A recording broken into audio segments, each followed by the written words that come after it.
Stores aren't even allowed to sell these amazing brands, but you can get them at Genesis. They've got all the best brands too. And because Genesis is a direct diamond importer, you get the best price on diamonds, and you can choose between natural and lab grown diamonds. So you get the total package at Genesis, a one of a kind ring and a great diamond at an amazing value price. And remember this: unlike other stores at Genesis, there are no commission salespeople.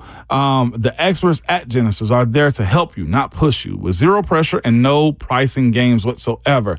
Genesis is family owned. They have an incredible reputation. They are known for doing business the right way, with honesty and integrity. At Genesis Diamond, the only jeweler I recommend for quality, selection, and value. You can't beat them. They're located in Green Hills and Cool Springs.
Oh, and there's something people like about Brent Hubbs 720 on Fridays right here on Ramon, Kayla, and Will. Ramon Foster, Will Bowling, Kayla Anderson with the morning off. Robert Walsh is spinning the hits. And we're joined by VolQuest's Brent Hubbs. Brent, what's going on? How are you? I'm doing good. Hope you guys are doing well this morning. We are great. And, man, I'll tell you what, we were just talking about how it is the end of May. This would have been, sports talk list season in previous years. We've got court cases. We've got baseball. We have got basketball recruiting. We've got football recruiting. Do you ever just sit back and just think how thankful we are, or maybe not so thankful, maybe you want some time off, of just how much this calendar requires us to have things to talk about now all year long? Well, there used to be a dark period in college athletics where things just kind of went into no man's land. And really in May and even part of June, particularly before Tony Vitello got to Tennessee, because baseball was irrelevant. But with the changing calendar in football, this weekend is huge for Tennessee in football when you look at the players coming in for the 865 live event. Transfer portal in basketball keeps you hopping, obviously, in the month of May as well. There is no downtime. And, of course, there was a landmark agreement yesterday for a settlement on the House case by the NCAA and the Power 4 or 5 or whatever we're calling that group now. That's going to change the landscape of college athletics forever. So there's always something going on. So we do appreciate that, because that gives us plenty to talk about year-round instead of running a bunch of lists on who was great 25 years ago. Right, Ramon Foster? You doggone right, Hub. That's all I'm telling. Talked about this is 2024, and I'm 20 years removed from high school, Hub. So you close. You close. There you go. See, I wanted to ask if there was hypothetically a walk-on distance runner in 2016, do I get like $150 from this NCAA settlement? But Brent, we'll talk about that off air. Let's start, Brent, with the basketball recruiting story that we have been following for seemingly a month or two now, that seems to be coming to a conclusion. What can you tell us about Chaz Lanier, the decision that he has before him, and Tennessee's chances of landing the most coveted player maybe left in the basketball transfer portal? Well, there's no doubt the most coveted player left when you look at the talent that's out there and who guys are. And this has always been a Tennessee-Kentucky battle. I don't think BYU was ever realistic, even though we visited there. I don't think anybody felt like he was ever going to go there. It was going to be Tennessee or Kentucky. Tennessee always wanted the last official visit. They got it. I think they had a really good visit with him. And I think it goes back to what we were talking about last week, and that's who is Chaz Lanier listening to for advice, and what is Chaz Lanier looking for? Is this all about getting the most money you can get right now, or is this about a bigger picture for Chaz Lanier after going through some of the draft stuff and seeing where, people say he needs to work on, what he needs to improve his game on. And I think that the relationship and the chemistry he's building with the coaching staff at Tennessee and the players at Tennessee, the fact that he's from Tennessee, I think all those things are playing into Tennessee's favor. I think it's going to be done sooner rather than later. I don't know that it's done. I don't think it's done at this point, like he's told people what he's doing.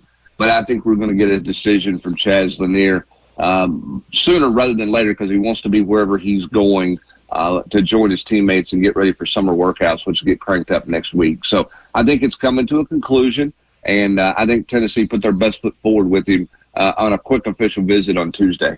Hubs, as it pertains to Chaz Lanier also, is he one of these missing pieces for this Vols team that can honestly take them to another level? Because we've been talking about Chaz for a while. So what does this piece mean for Rick Barnes and his crew if they are able to lock him down?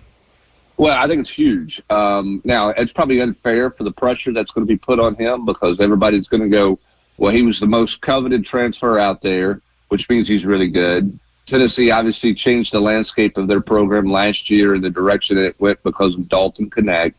So there's going to be a lot more pressure on Chaz Lanier than there was on a Connect last year. Dalton had no pressure on him coming in. We were all trying to figure out who the dude was, right? Now, we got to North Carolina, the North Carolina game, and went, oh, okay, he's different. The expectation for Chaz Lanier is going to be at a much higher clip than Dalton Connect. But I think Chaz Lanier changes the offensive landscape of Tennessee basketball in a great deal. Rick Barnes doesn't hold spots for people, right? Like that, they just go on and get the next guy often. This is one they held spot for. That's how coveted and how much they wanted Chaz Lanier. They were going to wait Chaz Lanier out. And really, it's kind of Chaz Lanier or bust. I mean, if they don't get him, I'm not sure what they do for a score. That's how much they put in their belief in being able to get Chaz Lanier and how much they felt they had to have or have to have Chaz Lanier in this program if they can get him. So it's a big piece of the puzzle, Ramon.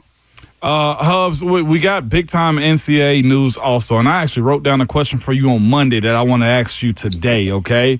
Twofold here. What does this settlement mean for the NCAA? And also before that, because we're seeing the SEC change in a lot of different ways, what has football done, I guess, to influence this type of change to where we're getting more eyes on other sports and then I guess the money distribution, if you win conference championships, you get a little bit more money. Yeah, I mean, I think when you look at this thing, the NCAA had to get a settlement because if they didn't get a settlement, then this deal in court might have cost them nearly double what it's costing them now, and it's costing them nearly $3 billion right now. So I think the pressure was mounting for the NCAA to try to reach some kind of resolution, some kind of settlement here in the House case to put that one behind them and never get to the courtroom in January.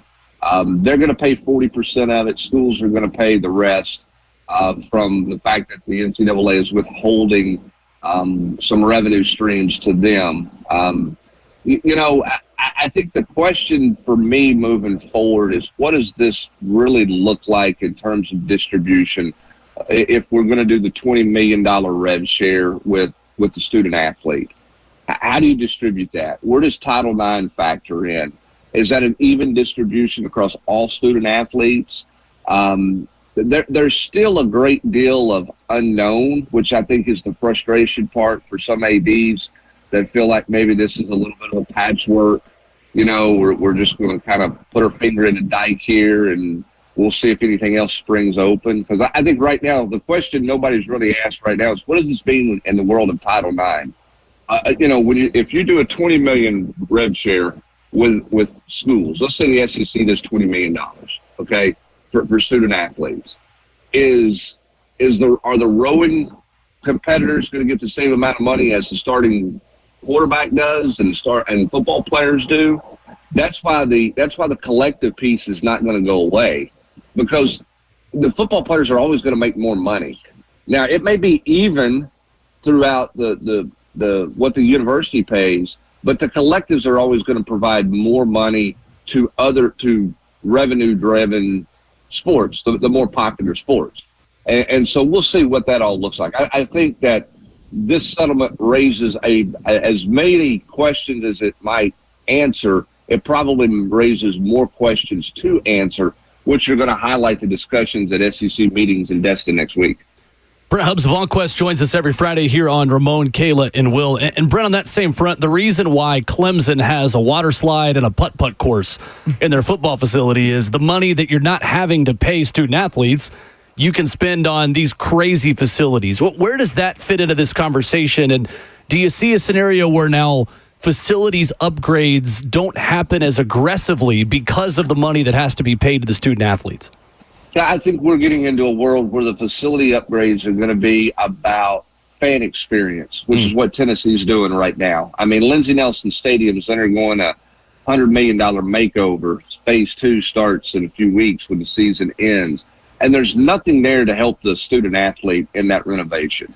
They're not getting a new weight room. They're not getting, refurb locker rooms and a player lounge. It's all about what's needed for the fans. That's why they're spending so much money on a sport that's going to lose money. Even if they go to the College World Series this year, they're losing money.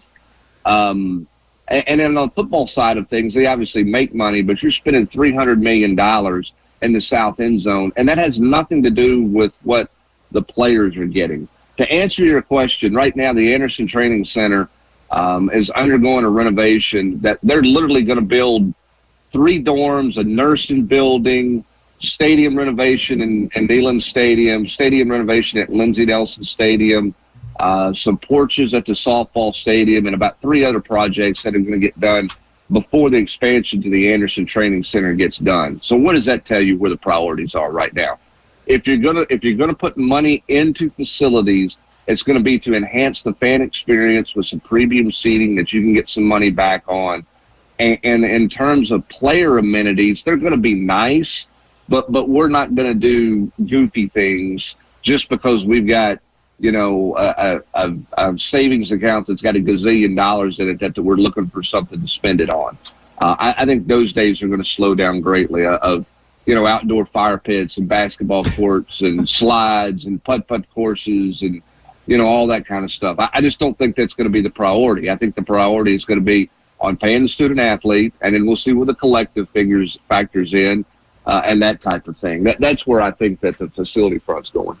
Hub, speaking of all of that, all right, if you could, what is the 865 Live that is coming up soon here in Knoxville? I know you're speaking about money being spent out at NIL and collectives. What exactly is that, and what does that mean for the Vols also?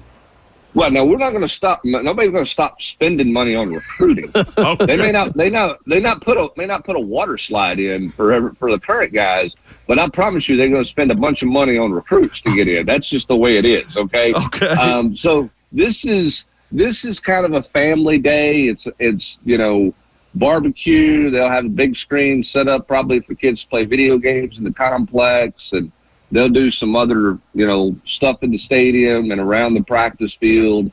But this is more of this is not about X's and O's and footballs. This is more of a hangout, spend the day with guys, and more about family, getting to know each other and that type of thing than it is hardcore football stuff. Everybody does one of these. They all call them different things. It was Big Cat Weekend or Big Cat Day or whatever they called it at Auburn for a while. They did Friday Night Lights at Florida for a while. Everybody does one of these specialty type of events.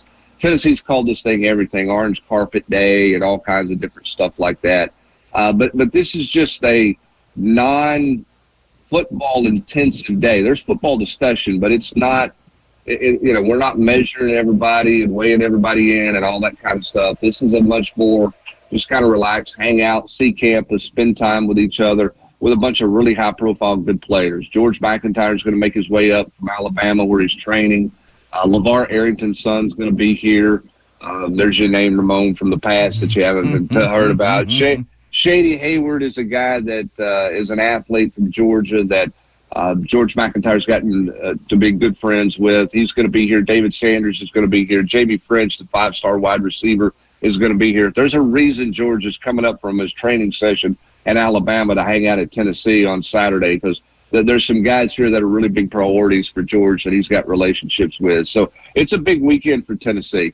It's a nice collection of guys who are scheduled to be here, of really high-profile players that Tennessee's involved with. And Tennessee wants to use this to kind of kick off June, because a lot of these guys that are coming in for unofficial visits, like Bryce Jenkins and David Sanders, these guys will be back for official visits in the month of June and then work towards a decision in late June or the early part of July. So this is make hay time, and right now Tennessee's trying to make some hay in recruiting. Brent, I know On3, just as a recruiting service, is very high on Charles House, the defensive lineman who has continued to pick up offers like Oregon and Alabama. You guys wrote about that in the War Room at VolQuest.com this morning. Who gets credit for doing the early work to identify him? Because it sure appears like Tennessee has gotten in early with this guy who is now starting to become a much bigger name. Yeah, I think you got to give credit to Rodney Garner, and you got to give credit to Chop, his assistant, Rodney's assistant defensive line coach, if you will. Those are the two guys that did the early evals on Charles, and Tennessee went fast and went early in there. Give the scouting department, player development, what we're calling them in the college ranks now. I call them the scouting department because that's what it's turned into. Right. Give those guys credit. And I think Tennessee has done a nice job with some early evaluations. I think it's paid dividends for them, and I think it's got a chance to pay real dividends in the case of Charles House. So, a lot of credit to those guys for getting Tennessee in early on that one, because it's going to, I think their earliness there is going to give them a real chance to land him. Brent Hubbs of VolQuest with us this morning here on Ramon, Kayla, and Will at Brent_Hubbs, where you find him on Twitter. Brent, switching gears down to Hoover for Tennessee baseball, a matchup with Mississippi State this afternoon as they try to set up a semifinal rematch with Vanderbilt tomorrow. What did you make of the way Tony Vitello set things up on Wednesday, starting off this SEC tournament? And how important is Hoover, in your opinion, to this staff? So I don't think it's important. I think that's why you saw that game against Vanderbilt like a midweek game in terms of guys that they wanted to get on the mound to get some pitching going. And, I mean, you look at the top 4 seeds in the tournament, how'd they fare on day one? I think those teams that are locked into regions, particularly the level that they're going to host a region, I think they treat this a bit like a midweek game because they want to put some midweek pitching in that scenario to see how they respond in case they get into that spot in a region play. You know, if you lose early in a regional and you got to play out of the loser's bracket, it quickly becomes all hands on deck, and you're going to end up throwing guys in situations to advance to a super regional, and those guys may have only played against, you know, a midweek opponent that's a non-conference opponent. I'm not knocking those midweek opponents, but they're different than league opponents on the weekend, and they're different in terms of the amount of pressure. So a lot of coaches, and rightfully so, use the first part of this tournament in particular to find out, okay, who could I count on in a bad way? If we're in a real bad way, can I go to this guy that's thrown against, you know, some midweek opponents that we run ruled, right? I mean, some guys that we were out and the game was over in the 7th inning. Can I put a guy in that scenario? How will he respond? I think that's what Tony Vitello was looking for in the Vanderbilt game. That game was much more important to Vanderbilt than it was to Tennessee. I'm not saying Tennessee didn't take it seriously, because Tony Vitello was taking a bunch of notes of, all right, can I put this guy in a bases loaded jam and see what happens? Can I trust him to get us through 2 innings in regional play if we have to get there? Because it takes more than 3 starters and a closer to get you through a region. And that's what a lot of the upper tier upper seeded teams are looking for in Hoover. Greg Sankey doesn't like that, because I don't think any of the top 4 seeds went into that first day going, all right, let's find out, let's do everything we can to get to Sunday, throw our ace. You know, instead they all went in with by committee, let's get some guys 2 innings. And Tennessee obviously went in with the purpose of getting A.J. Russell back on the mound. And that was their focal point down there, was to get ready for next weekend in regional play, not about the SEC tournament in Hoover. What did you think they got out of A.J. Russell as far as getting him back on the mound and a little bit more consistency for this big tournament coming up? Well, I think it was a matter of him getting through this kind of the emotions of being back out there and the mentality of being out there. You know, he had thrown, I guess, 1 real live session against his own teammates. And you know, there's how's this going to feel? I'm amped up. I'm nervous. Is it going to, you know, am I going to get tight? What's going to happen here? So I think it was huge to get him a little bit of work. They wanted to get him some work at the end of the regular season, but they didn't want to push it to get him back. So they kind of focused on getting him for the SEC tournament. And you know, listen, he's not going to throw, you know, 4 or 5 innings for you, excuse me, in a region, but you need to be able to get him in a situation where he can throw you 2 or 3 innings in a critical spot, and the arm's going to be fine, and he's going to hold up fine. So I thought it was huge for them to get him out there, to get some trust in him. But more importantly, I thought it was huge for AJ to get some trust and some confidence in himself. Real quick, should Christian Moore have won Player of the Year? No question. Okay. I mean, hats off to the head coach at Texas A&M for his comments yesterday, because somebody besides me and some other media people needed to say that. I mean, He comes to the podium and says, listen, I got nothing against Charlie Condon, but you're going to tell me the Triple Crown guy in this league's not the MVP? I mean, what are we doing here? And he's exactly right. That's nothing against Charlie Condon, who had a great year for Georgia. The best team in this league in the regular season, you know, by record and tiebreaker and all that, was Tennessee. The best player on their team won the Triple Crown, which is elite in the SEC, and didn't win the most valuable player honors. I think that's a mistake. Christian Moore had a heck of a year and should have been recognized more for it because of what he did, particularly in conference play. Wow. VolQuest's Brent Hubbs with us here on Ramon, Kayla, and Will. We hit baseball, we hit basketball, we hit football. We always learn a lot when Brent joins us every Friday morning. Enjoy the holiday weekend, Brent. Thank you as always. All right, thanks, guys. Appreciate y'all. Yes, sir. There's Brent Hubbs. He's exactly right on Christian Moore. Yep. It is also funny that is word for word what we said yesterday about Tennessee setting up the Vanderbilt game like it was a midweek game? Some won't listen to that. It's a matter of fact. Yeah, like it's. I know. Some don't want to hear. I'm with you. The loud crowd that wants to go in the opposite direction. I mean, it's a small crowd, but they're loud, and we pay attention to those types of folks, right? Like Vandy had. Never mind. I'm not going down this rabbit hole. Nope. Absolutely not. And by the way, rabbits don't even dig holes. 615-737-1045. They live in holes other animals dug. It's not a rabbit's hole. Coming up. No ownership there. It's renting. Caleb Williams, an update on him from Bears OTAs that was interesting yesterday. Why should we care? We'll dive into it next.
Coming up on halftime of the show already on a Friday morning edition of Ramon, Kayla, and Will. RKW brewed up by 8th and Roast.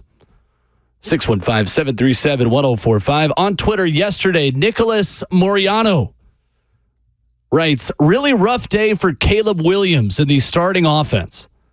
Moriano, a Chicago Bears writer, a lot of incomplete passes and near interceptions. In the 7-on-7 period, Williams completed just 3 passes. Jalen Johnson nearly had an interception over the middle of the field. In the team period, most of the passes were completed to the flat, and Williams held onto the ball for a long time. It's worth noting, he says at the end, Rome Odunze and Keenan Allen did not participate in 7-on-7s and team. Nate Davis and Darnell Wright did not practice as well. Nice of the Bears to give Caleb Williams the experience of what it was like for Justin Fields all these years. Playing in a Bears offense with no one to throw it to. Fairness, man. Fairness. I also look at that, and I think yesterday was probably just Caleb Williams' day. It was his day to not have his receivers, his day to not have his offensive line, and we want to see what you made of. I thought he probably had a crash course into figuring out what the NFL is, just so they can show him, you can't do this anymore. This isn't what you're capable of anymore. The NFL is a whole lot different. All that running around, they will absolutely catch you, throw you to the ground, and spit you out fast. As hype as we are about you, Caleb, this isn't the NFL. Will he have the ability to create? Yes. That's why he was drafted so high. He has an amazing arm talent from what everyone says. I just think his coaches said, it's a Thursday, cool. Today's Caleb's day. I wonder if I remember a quote from David Garrard talking about OTAs and training camps because he had a terrible practice one day and threw like 4 interceptions and talked about these are the days where you want to get stuff like this wrong. I wonder if it's a situation where he was at practice, no one's open, he's just trying to figure stuff out. Like when guys have bad practice days like this, I think it's less about the player having a bad day and more about just the situational drills that they were running. And I could be wrong here. Yeah, I remember that being a topic with Malik Willis the last 2 years of Mike Vrabel essentially saying, like, dude, we want you to make some mistakes. Yeah. Like, you can't be scared of messing up so much that you're trying to scramble out in a 7-on-7 drill. Like, just throw the ball, and we'll address where the ball needs to go after it's gone somewhere. But we can't even get to that point if you don't even release the football. I think where that then becomes an issue is when you have Ryan Tannehill in 2020, who was throwing interception after interception after interception. We didn't think anything of it. And then, oh, crap, the season started and Ryan Tannehill can't stop throwing interceptions. Yeah, that's a different beast right there. And again, to Bert's point and yours, coaches want you to mess up. Like, I think a lot of times we go in a situation think I got to be perfect. Like, the worse he can do right now, the better it is for training camp. That way we know, all right, well, when this guy expect the play to look this bad. And that was 2021, of course, not 2020. I misspoke. And also is this. So if you're telling me Nate wasn't in and Darnell wasn't in also for him as his offensive line, Nate Davis and Darnell Wright weren't in for his offensive line. That's also, I'm sure the reserve O-lineman, they got chewed out. This was a day that everybody just sucked. And I used to hate it in the beginning when I didn't understand that, but it'll be some days where the defense is just stacked up against us like we were destined to lose. It was just how much are you going to fight and where can we get better at where I know your deficiencies are. I'm not rooting for Caleb in this sense because the Titans got to play him soon enough, but if this is the type of stuff that still shows up in week 1, it's going to be a long career for a gentleman like that. He got to fix it fast. Yeah, it's definitely an interesting learning curve because I think you're right. You can have the defensive coach get together with the offensive coach with young quarterbacks like this and say, all right, let's put them in the mixer today. Yeah. No, they do that. You know, they throw them in a blender. So coaches meet before practices and they actually write out the scripts. What are you doing on this player? And if you're not doing that, you're not doing your job. You're not doing your job, exactly. And I know I've been put in the blender before. Boy, there's nothing worse than that. And I've known when others are about to get it. Like, did that mean James Harrison was going 90% against you? Yes, 100%. Or James is floating around the defense, and his one job is to tattoo me. Or a young guy. Floating around the way Vita Vea was floating around on Andre Dillard in Tampa this year. Exactly. Yes, my brother. But and Coach would tell us, hey, it's his day today. Don't y'all save him. And you're like, That's interesting. What? So they're going to put him in against the ones. They're going to run games on him. I'm speaking about an offensive lineman. They're going to run games on him. He's going to get the best guy each and every play. And it's just going to make like where they know a deficiency is. Like if somebody has a bad problem of cutting somebody off, going to the right side, moving right, every play they're going to run is going to the right. Like, it's those types of things where, and I'm sure Levis is going to have one. We're going to report and talk about it, of course. But Denard, I'm sure, is going to light him up 1 or 2 times in camps because you can't get any better if you don't see it live. And that's where you can absolutely do it in a controlled setting to where you can immediately go teach afterwards and correct it. Mm-hmm. It just sucks, though. At what point would you start caring about a rookie quarterback struggling? Dress rehearsal. In preseason games. So the games themselves? The games where you know this is 1 versus 1s and decisions have to be made. Yeah. I think that's where I would start to say, okay, now we got to clean this up. Yeah. Right now it's all learning. He barely probably understands the playbook efficiently enough to operate it. But the further you go and the closer you get to the season, that's where those small plays that we see are little now become way bigger in those moments. Coming up next, Lions head coach Dan Campbell was asked about, are you Super Bowl or bust? And he had an interesting answer that begs the question, how many teams in the NFL this year are in legitimate Super Bowl or bust seasons? We'll dive into that. Halftime of the show, hour 3 next on 104.5 The Zone.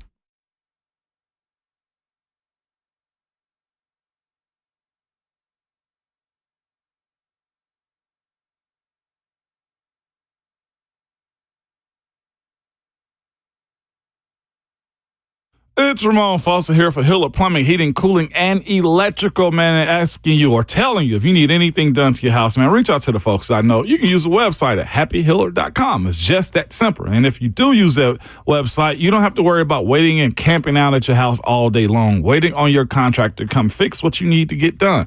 It's simple. When you call them, they give you a time, they stick to that time. They give you a warning before they show up. It's one of the most prompt businesses I've ever done any work with, okay? Simply call them if you have anything needed to be done around your house. Or you can be a happy camper this month with 0 interest finance for 24 months on select HVAC system, generators, and tankless water heaters. Or simply take advantage of Hiller's $99 drain cleaning special. Take care of your home before it gets super hot this summer, all right? Visit happyhiller.com today for details.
What's going on? 8 o'clock. Good morning. Happy Friday from the 104.5 The Zone Studios.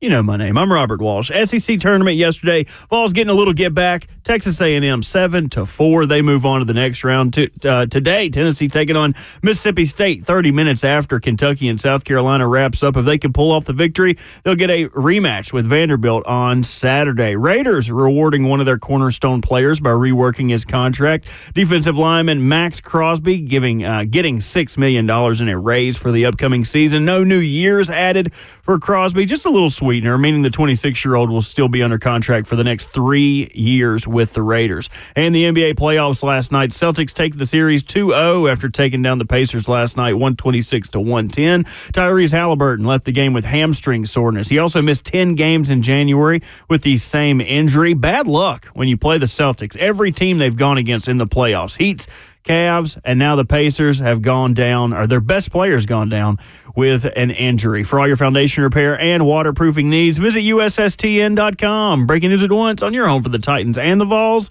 This is 104.5 The Zone.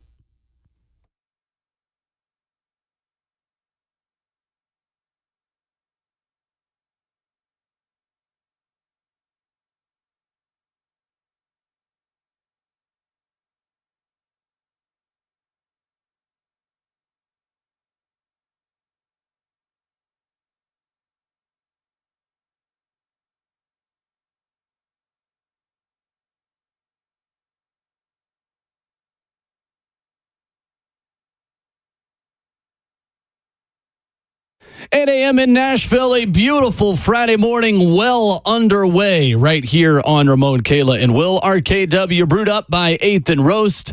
You can join us on the phone lines at 615-737-1045 on social media, on your smart device, your television, your phone, your tablet, anything in between on 1045 The Zone TV, Facebook Live, YouTube, Twitter, or Twitch. Please. Where you watch the show. Ramon Foster, Robert Walsh, I'm Will Bowling. Kayla Anderson has the morning off for her birthday that she celebrates at the beach today. We wish her all the best. Ramon Foster, Dan Campbell yesterday spoke with the media and was asked, are you in a Super Bowl or bust season? He said, I don't see bust, I see Super Bowl. I don't know what bust is. Detroit, according to Vegas, has the 4th best odds to win the Super Bowl. They have added quite a bit, including Cincinnati Bengals D-tackle DJ Reader. They drafted corners Terrion Arnold and Ennis Rakestraw to bolster a very good defense. It begs the question, though, Ramon, how many teams are in legitimate championship or bust seasons this year in the National Football League? For me, I got 2 possibles because I think their window's open. Only 2? No, I got 2. No. I got definitely some solids. Okay, I got like 5 picks here and 2 possibles. My 2 possibles, I want to get them out of the way quick. Detroit is a possible. I don't think it's bust for them. I think they're sustainable. I think it's sustainable.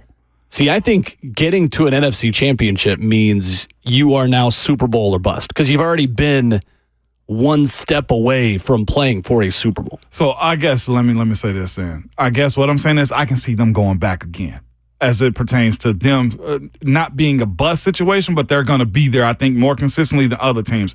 That is Houston and that is Detroit to me. I got question marks beside them. I don't know if I say bust with either one of them. I think they're still going to continually knock at the door.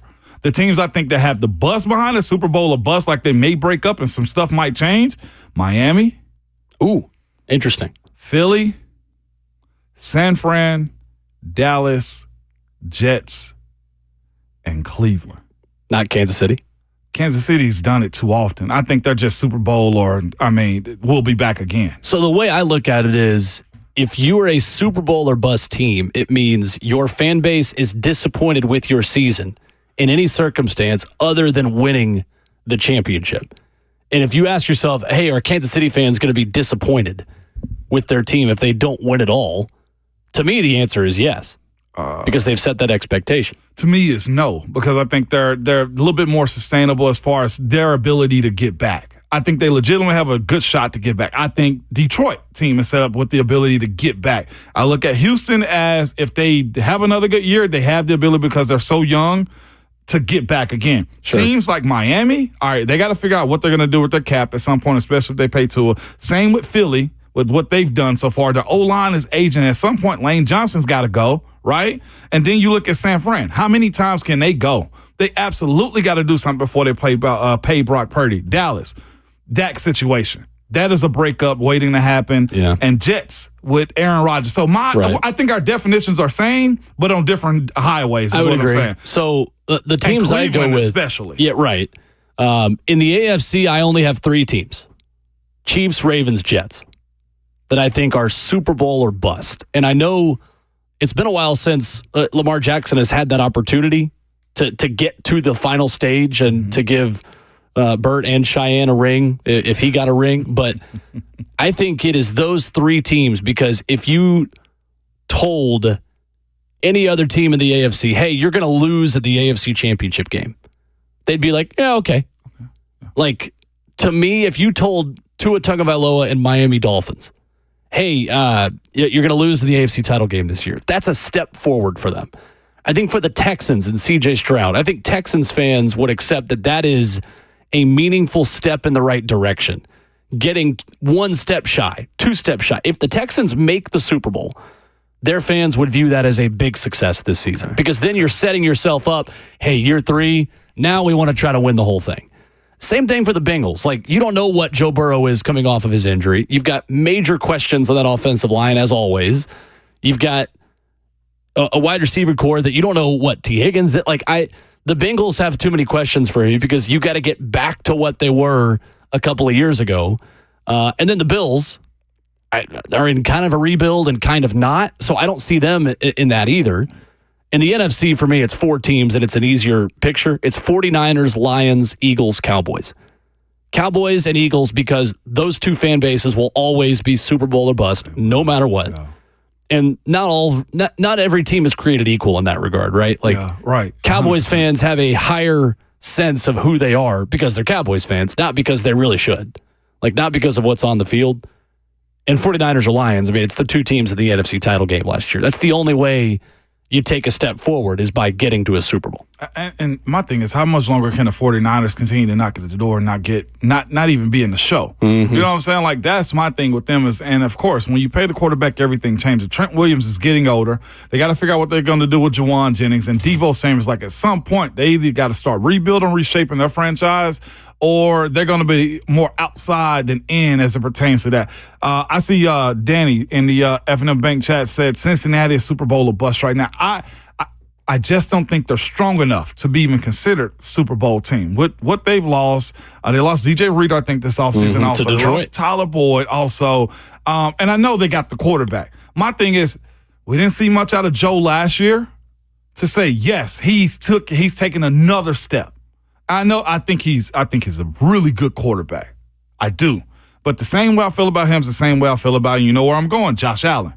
Like, can you force your team to be good? You know what I'm saying? Like, without Stephon Diggs, can he force the Bills to be good as far as Josh Allen concerned? Can Joe Burrow force his team to be good when one of the trio is gone? And now he's got to have a young wide receiver step up in a major, major way. The kid from Yale, I forget his name. Andre Iosivas. Can he make him Tyler Boyd Princeton. Princeton. How dare you confuse Ivy League rivals? Andy Bernard would be so tipped off at me right now. Andy Bernard.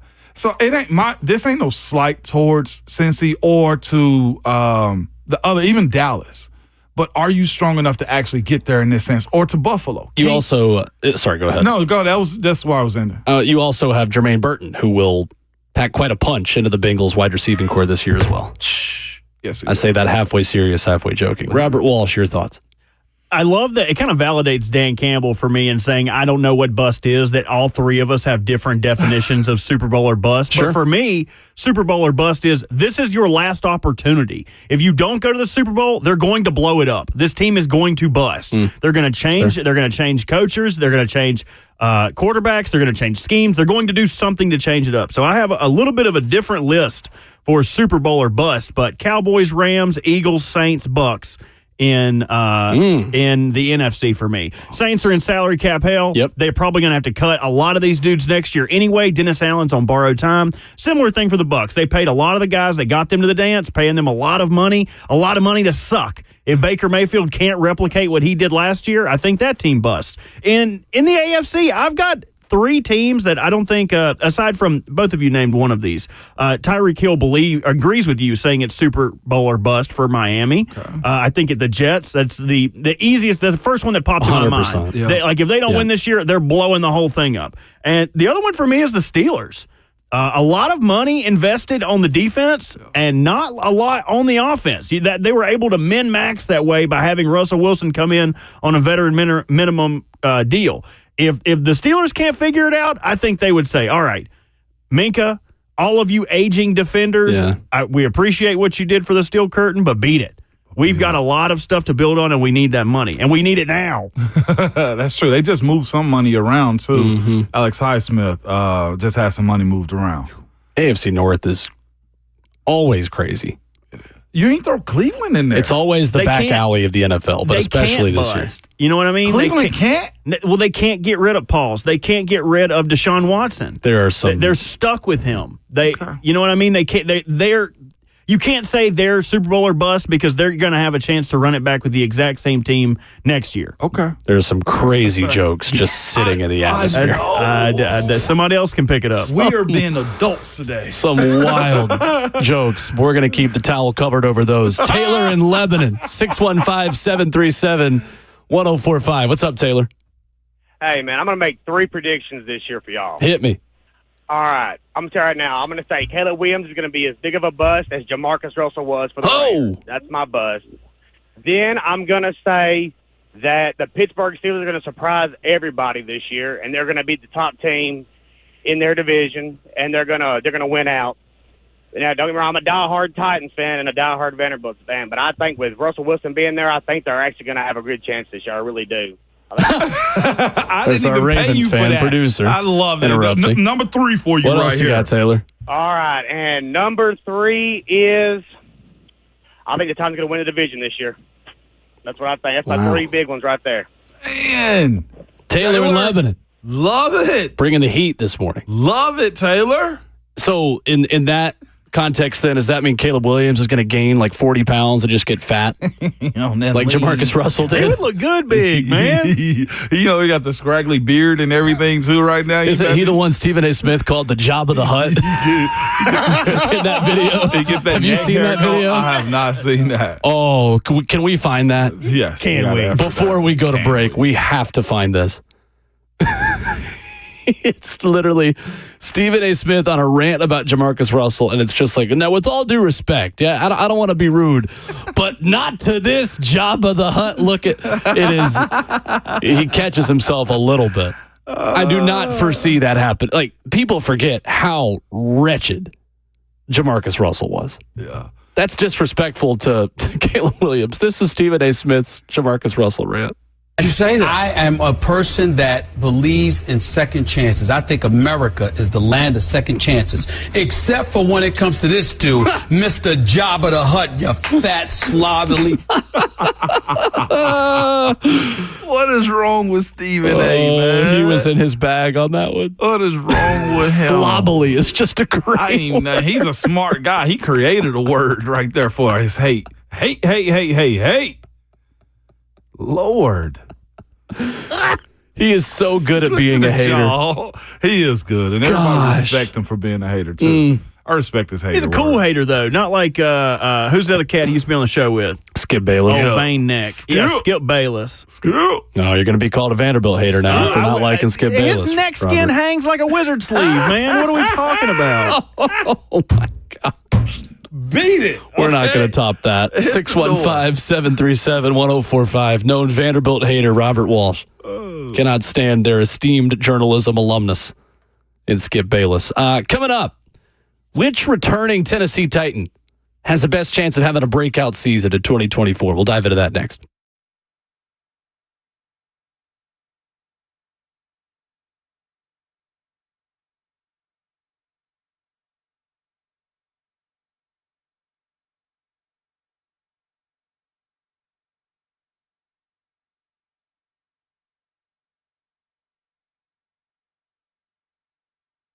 Hey, it's Kayla Anderson with QC Kinetics. It is the absolute worst time of year to be dealing with that joint pain.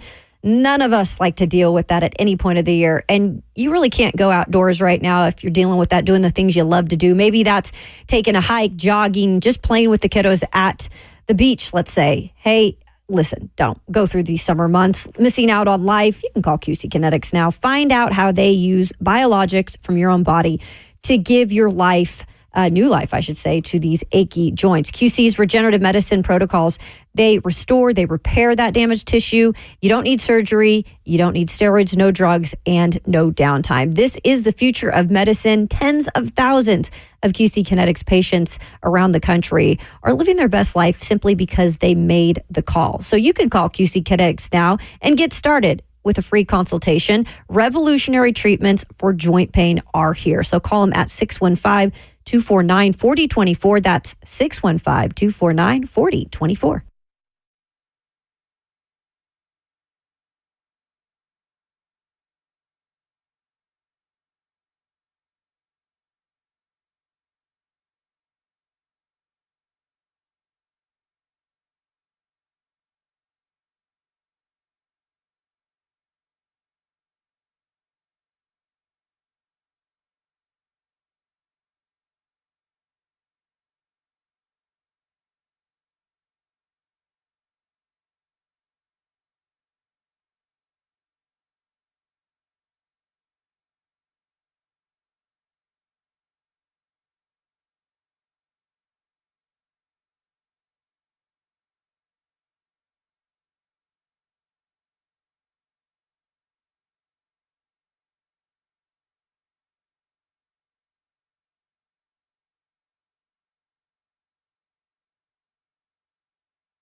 Hour number 3 on Ramon, Kayla, and Will. RKW brewed up by 8th and Roast.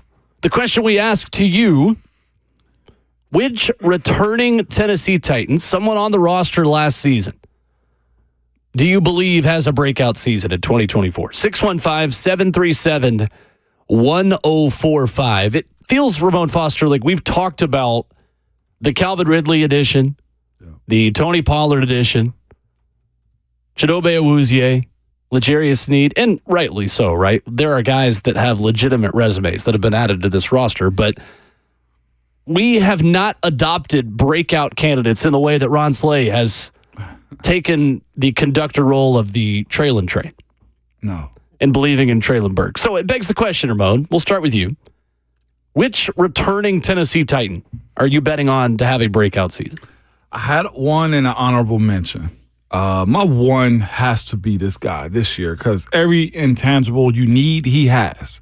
As it pertains to him always being ready and available, he's there. As it pertains to him being athletic, he's there. As it pertains to him being a savvy pro in this league, he checks every single box except for the idea of when does the true breakout season happen. And in a role that should be big enough for him, with the amount of time and this new coaching staff and specifically this style of defense, I'm going with Arden Key as my primary suspect. Arden and my honorable mention have an identity crisis, and that's him. And my honorable mention is Traylon Burks.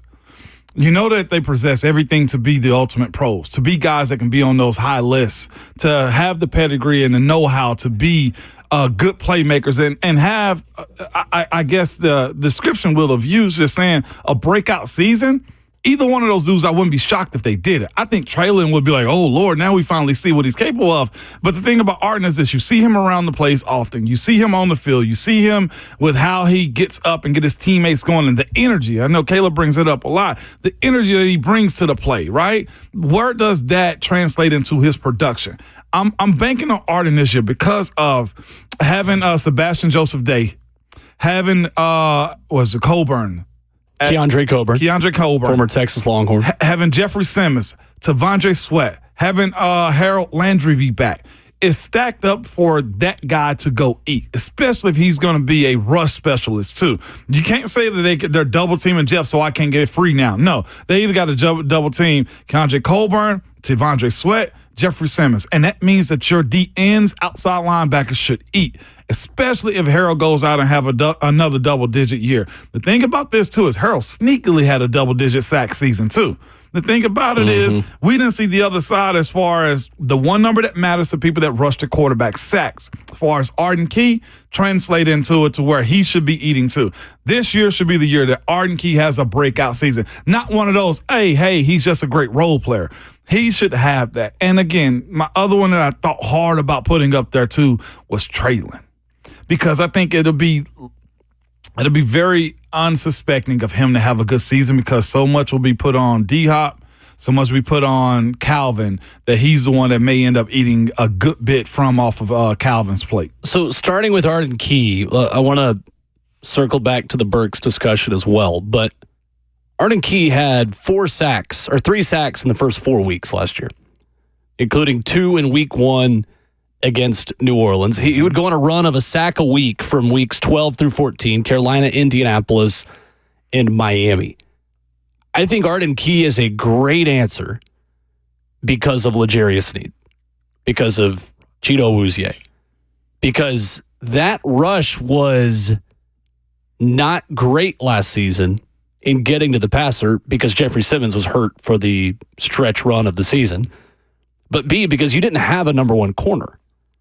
You were putting Christian Fulton on guys' top receivers, and Christian Fulton did not have a good year. And Roger McCreary was playing out of position from moving inside to having to be an outside corner again for a lot of games last season. I think the Titans have made a good gamble on the pass rushers that were on the roster last season, that those guys have an uptick in production considering how difficult it's going to be to get open against this Titans secondary. And what was it in the chat just said? Anthony in the chat said, Key is the key to that D-line. If he eats, they all are eating. I agree. I somewhat agree with that. No, I do agree with that Wholeheartedly will. But to your point about rushing coverage, having two capable cornerbacks that can keep guys in front of them, make the quarterback hold the ball, like that's the other gift, too, to having good corners, is knowing that, look, you're not going to get beat off the line of scrimmage. We saw early in the New Orleans game. Remember, early in the New Orleans game last year, Christian Fulton have a bad day. I think he ended up having to come out for a little bit. He was over on the sideline, massaging a hamstring or a groin or something like that. And, of course, in those moments, the quarterback got all day to throw and make plays down the field, and they did. They absolutely did, man. So, yes, I do look at that and say, with the addition of what this defense can bring, and the fact that we've heard Denard Wilson say this is going to be an attacking defense. No responsibility for the guys up front. Why should I blitz is what he said. Yeah. And Burt corrected us with that. Why should I blitz if I'm going to pressure guys up front? And that's where you say to yourself, well, that must mean you have a good secondary. And in that way, it is actually similar to what the Titans' defense has looked like under Shane Bowen. Yeah. They didn't blitz a lot. Did not. Under Mike Vrabel and Shane Bowen. It's a lot of sending for, and Coach Mack talks about it all the time. It really is as simple as being a numbers game. Yeah. 7 in coverage means you're rushing 4. If you have to rush 5 to get home, who are you taking away from coverage that now is going to be open? Because then you got 6 guys against 4 or sometimes 5 wide receivers. If you're blitzing that many, somebody's going to be open without help. Yeah. In that defense, that honestly, the weakness of it will be perhaps the safety help over the top and the linebackers over the middle diagnosing which lanes and coverage they need to be in.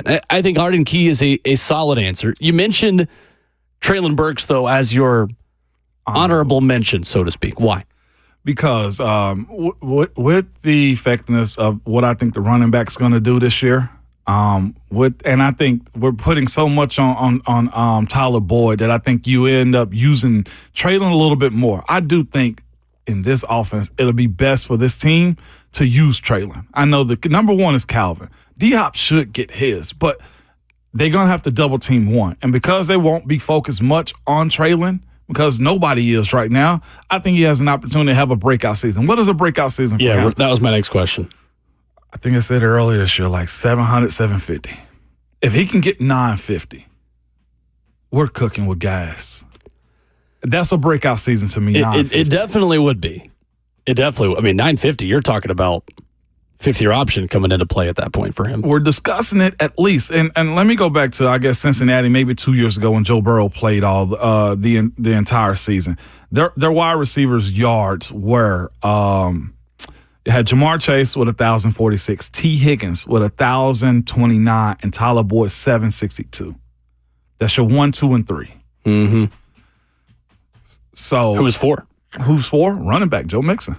How much? 441, and right behind him was a tight end, Hayden Hurst, 414. And I think, not to cut you guys off, I think part of that with Mixon was when at the end of the year when Joe Burrow was hurt. Jake Browning, they were doing a lot of stuff around the line of scrimmage, easy throws for him. But this was a couple years ago. No, this is 22. Oh, okay. That's my fault. This is 22. All good. This is 22. Last year for him, as far as the 1, 2, and 3 for the tight end, I think they had a down year as far as receiving yards. Yes, they did. Jamar Chase got his at 1,200. Tyler Boyd was number 2 on the list with 667, and T. Higgins was 656. And he was banged up. And Joe Mixon added 376. See, those numbers specifically for Joe Mixon is why on offense, I'm betting on Tajay Spears more so than I'm betting on Traylon Burks. Because Tajay Spears is a better receiver than Joe Mixon is. I think Tajay Spears is going to have a massive season catching the football for this Titans team. I'd put the over-under at 450 receiving yards for Tajay Spears this year, which he was not terribly far away from last season. You know how many targets? How many receptions Joe Mixon had last year? 40 to 50. 52 with 64 targets. Yeah. I didn't realize he was getting the ball that often right there. That's like wide receiver number 3 numbers right there. For me, there are a couple of guys on offense that I believe in a bit more than Traylon Burks. And Burks is not a bad answer by any stretch. I think it's a fair argument to be made. For me, though, it's the guy we talked about yesterday. It's Peter Skoronski. I think Peter Skoronski looks like a top 15 pick at guard. And Brian Callahan spoke about him earlier this week, and we can play that for you again here. But the confidence I think this staff has in getting the most out of a guy who was clearly the most talented player at his position in the draft a couple of years ago, I think without and Oregon being taken out of his body midseason. I think you see the real Peter Skoronski in 2024. This was head coach Brian Callahan talking about the number 11 overall pick earlier this week. I think he looks great physically. He looks like he's supposed to look. I think probably got a little bit lighter because of the appendectomy I think he had. It probably contributed to some of that, but he looks like what guards are supposed to look like. He's put a lot of really good work in. I'm pleased with his progress. I think playing between J.C. Latham and Lloyd Cushenberry in an offense designed to get the ball out more quickly and not be as predictable, I think we see Peter Skoronski become that guy this year. I am a complete believer in that he will take that step from year one to year two that so many rookie offensive linemen do, because he was not good last year for the end of the season. But I don't think we'll ever know how much that appendectomy really affected him and impacted him. Yeah, no doubt. And he'll probably never tell us either. No. It's not truthfully anyhow, because there's no excuses with that type of stuff. I was this close. I'm talking about to just naming Peter Skoronski. Also, I said, Mon, do something different. Okay? It's a little too easy of an answer, but it's the one I'm going to give. It is. And to your thing, to quality on the offensive line, we speak about pedigree all the time. It does matter. That or your training. And right now, he's getting both. Or listen to that again. Pedigree matters, okay, and coaching. And now he's getting both on both sides of him. J.C. Latham, what we know about him is going to be one of the more technical guys because he has a coach that's very technical also. And knowing what Lloyd Cushenberry comes from also. Again, this guy's teetering on the edge of being an all-pro/Pro Bowler. If this team has a winning record, Titans fans, hear me out really quick. If y'all aren't voting him and Big Jeff to the Pro Bowl, I don't care what it means these days. If y'all don't have him as one of the biggest vote getters in the NFL at center, something's wrong. I'm going to start questioning the fan base if y'all don't start voting for guys like him. Okay? I know it's a cupcake game these days, but you want that prestige. You want that notoriety around your team when you know you have a gem of a player in Lloyd Cushenberry, Big Jeff, and others. Okay, I'm just going to throw that out there before we get to the season. With that being said, it elevates everything around him when you have a center that's this capable. And I think one of the main recipients of it is going to be Peter Skoronski. Guys make that step. I saw a guy in David DeCastro, a similar situation with him. He was picked in the 20s at guard back in, I think, 2012 or 2011, whatever year it was. And we saw that year two jump. Then he started to get the Pro Bowl, or at least the conversation of him being one of those guys. Peter Skoronski has everything as far as his profile needs. The high draft pick, the pedigree, and he has the grit. And now he has the coach to match it. We should see a big old jump with him. Like I said, under 3 sacks for me is what I'm expecting for a guy because the adjustment, he's got a rookie to the left of him.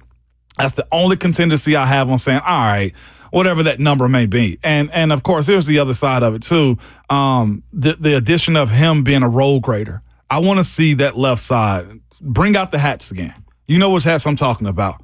Run left. Yeah. Bring them out again. For me, the other answer was going to be Roger McCreary.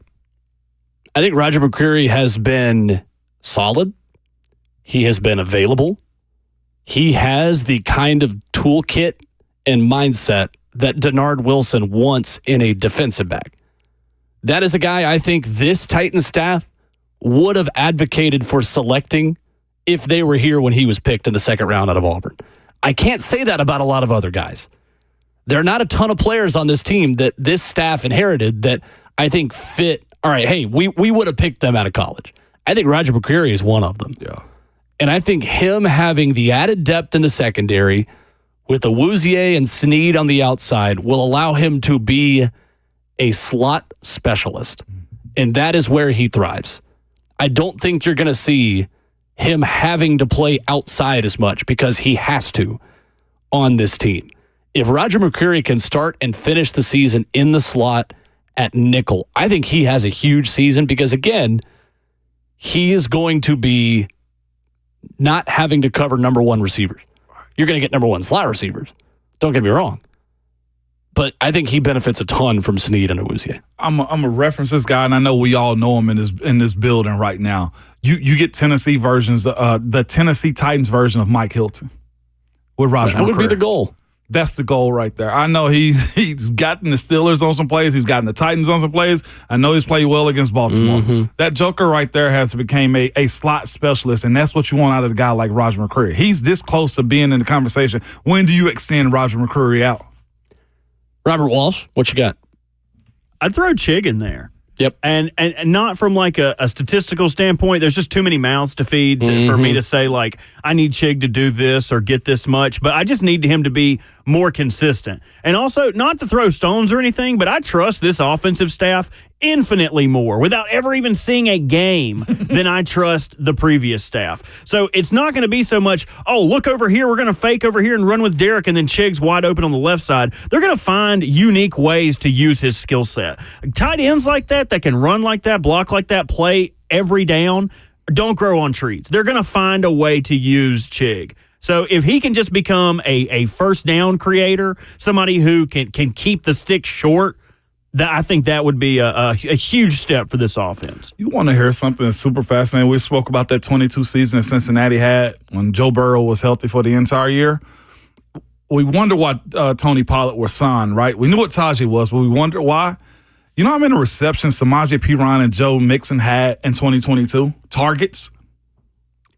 Let's say 90. I'd say 70 to 80. They had 126 targets. Oh, between two of them Between together. the two of I them. thought you meant each. That's number 2 on the list. Like, they had more targets than T. Higgins did as a group. This offense is going to throw to the running back a ton. That's a lot of targets to the running backs. Daryl in the Burrow. In a good way. Yeah. Daryl in the Burrow says Amani Hooker. Money Hooker. Solid. Yeah. If he's healthy for 17 games, I totally agree. That's just, unfortunately, the question with him.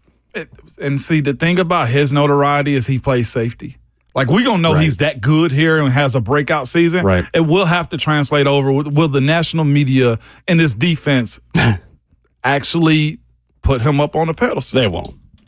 That's okay. Kevin Byard was the best safety in the league one year, and Deion Sanders responded to him and said, "You just a fan? I'm not familiar with your game." Literally. Yes, man. Crazy. 615-737-1045 is our number. Coming up next, Brent Hubbs joined us earlier this morning and updated us on Tennessee and Chaz Lanier, the recruitment that continues, but maybe not for much longer. We'll hear that audio coming up next.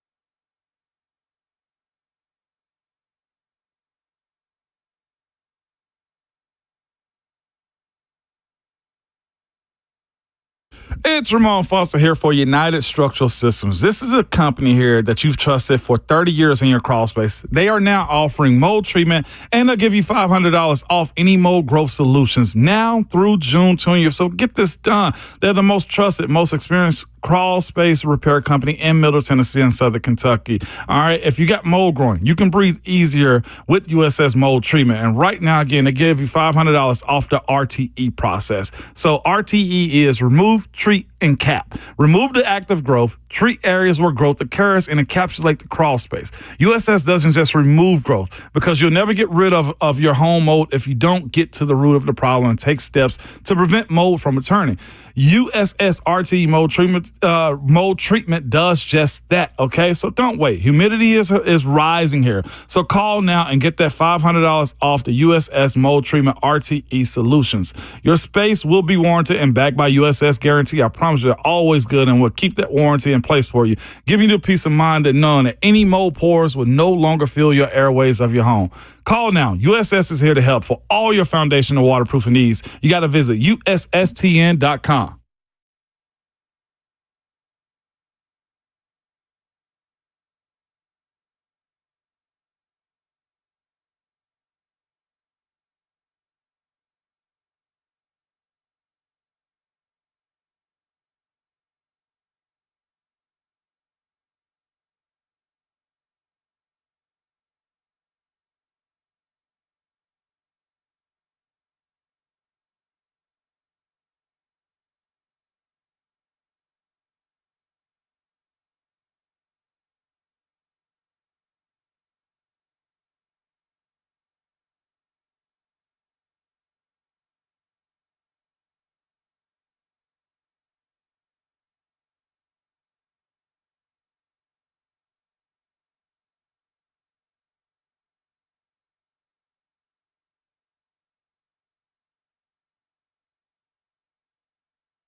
RKW brewed up by 8th and Roast, wrapping up hour number 3, a Friday morning show that has flown by. Ramon Foster, Robert Walsh, Will Bowling will set the table for Tennessee, Mississippi State. A little bit of SEC tournament baseball coming up in 10 minutes. Brent Hubbs joined us earlier this morning on the Vols front. Talked a little bit about the 865 live event. Say that 5 times fast. I know, right? That Josh Heupel and Tennessee football have coming up on the recruiting front this weekend. We also asked about Nashville native, Innsworth product, and coveted shooting guard Chaz Lanier, who Brent Hubbs tells us is expected to make a decision very soon, and things may be trending in Tennessee's direction. Well, there's no doubt the most coveted player left when you look at the talent that's out there and who guys are. And this has always been a Tennessee-Kentucky battle. I don't think BYU was ever realistic, even though we visited there. I don't think anybody felt like he was ever going to go there. It was going to be Tennessee or Kentucky. Tennessee always wanted the last official visit. They got it. I think they had a really good visit with him. And I think it goes back to what we were talking about last week, and that's who is Chaz Lanier listening to for advice, and what is Chaz Lanier looking for? Is this all about getting the most money you can get right now, or is this about a bigger picture for Chaz Lanier after going through some of the draft stuff and seeing where, people say he needs to work on, what he needs to improve his game on? And I think that the relationship and the chemistry he's building with the coaching staff at Tennessee and the players at Tennessee, the fact that he's from Tennessee, I think all those things are playing into Tennessee's favor. I think it's going to be done sooner rather than later. I don't know that it's done. I don't think it's done at this point, like he's told people what he's doing. But I think we're going to get a decision from Chaz Lanier sooner rather than later, because he wants to be wherever he's going to join his teammates and get ready for summer workouts, which get cranked up next week. So I think it's coming to a conclusion, and I think Tennessee put their best foot forward with him on a quick official visit on Tuesday. I think there is a 100% chance that the next time we talk to you guys on Tuesday, Chaz Lanier will have committed somewhere. Yeah. I would be surprised if it is not Tennessee after hearing that from Brent Hubbs. That's a big decision to make, I'm sure. The amount of money that we've all heard be thrown around. I mean, we saw somebody recently get about $2 million from a college team.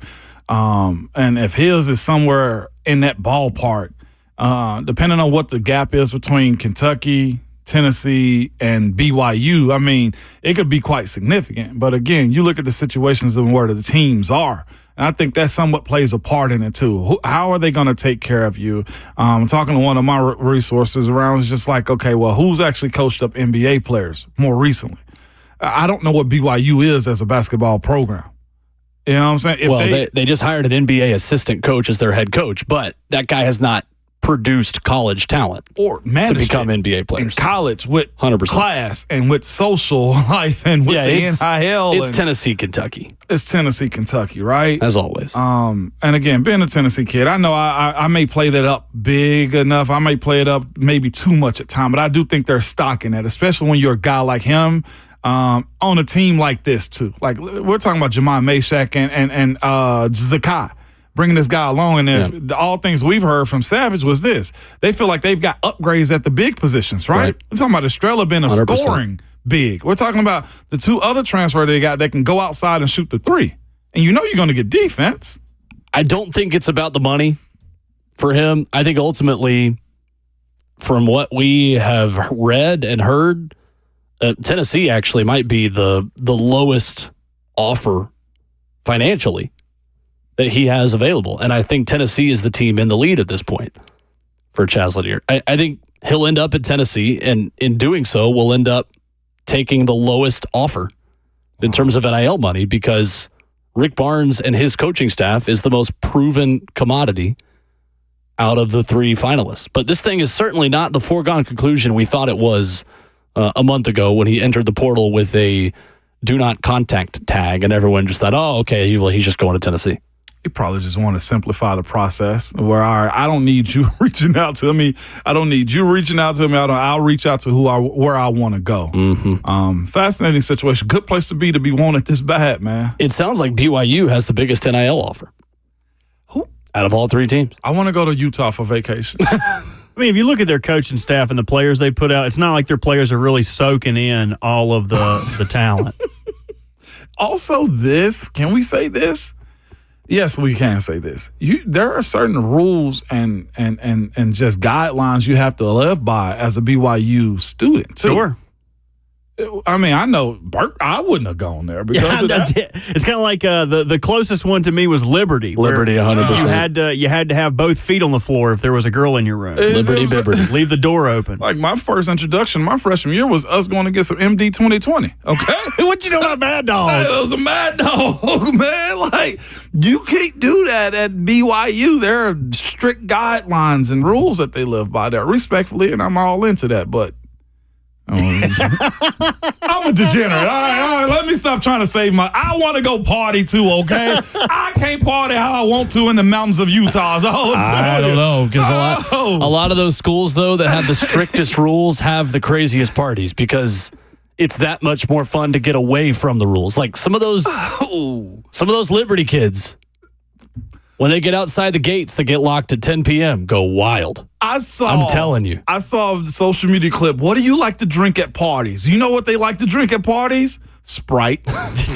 Fruit punch. Coming up. Okay. Hour 4. We're talking about some Noop juice out here, baby. Come on, man. We are certainly caffeinated on this show this morning. Fourth and final hour. Go party. We'll get ready for Tennessee, Mississippi State. Talk a little bit of SEC baseball. Vols and Commodores both victorious yesterday. Coming up.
What's going on? It's Will Bowling here for my friends at Brentwood Hearing Center. Do you or someone close to you find it maddening to hear a conversation when there's background noise? Maybe it's while you're dining at your favorite restaurant. You're in a crowded room and you're having trouble hearing the person across from you because the table behind you is talking at way too loud of a volume. Maybe it's a family member that deals with this. You feel like you're talking at a regular volume, mom or dad or brother, sister. They're not quite understanding you the way that maybe they used to. Well, with 5 doctors of audiology, there's something you can do about this. You go get some of the state-of-the-art diagnostic equipment, get a hearing test from my friends at Brentwood Hearing Center. They've got 85 years of experience from their convenient location. They've been serving the Middle Tennessee community right off of I-65 in Brentwood for quite a while. They tailor a hearing solution to each individual patient. They're going to learn where you have the most trouble hearing. They're going to present a solution that works for you. Give them a call today, 615-377-0420, or visit them online at BrentwoodHearingCenter.com. That's 615-377-0420. Brentwood Hearing Center, better hearing, better life.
What's going on? 9:02. Good morning. Happy Friday from the 104.5 The Zone Studios. I'm Robert Walsh. SEC tournament yesterday. Vols getting a little get back, taking down Texas A&M 7-4, taking on Mississippi State today, 30 minutes after the conclusion of Kentucky and South Carolina. If they pull off the victory against Mississippi State, they'll get a rematch against Vanderbilt on Saturday. Raiders rewarding one of their cornerstone players by reworking his contract, three-time Pro Bowler defensive lineman Max Crosby getting $6 million as a raise for the upcoming season. No new years were added to Crosby's deal, meaning the 26-year-old still has 3 years left on his current contract. And in the NBA playoffs, Celtics take the series to 2-0 after taking down the Pacers last night, 126-110. Tyrese Halliburton left the game with hamstring soreness. He also missed 10 games in January with the same injury. Bad luck when you play the Celtics. Every team they have faced in the playoffs, Heat, Mavs, and now the Pacers have had their best player go down to injury. For all your foundation repair and your waterproofing needs, visit USSTN.com. Breaking news at once on your home for the Titans and the Vols. This is 104.5 The Zone.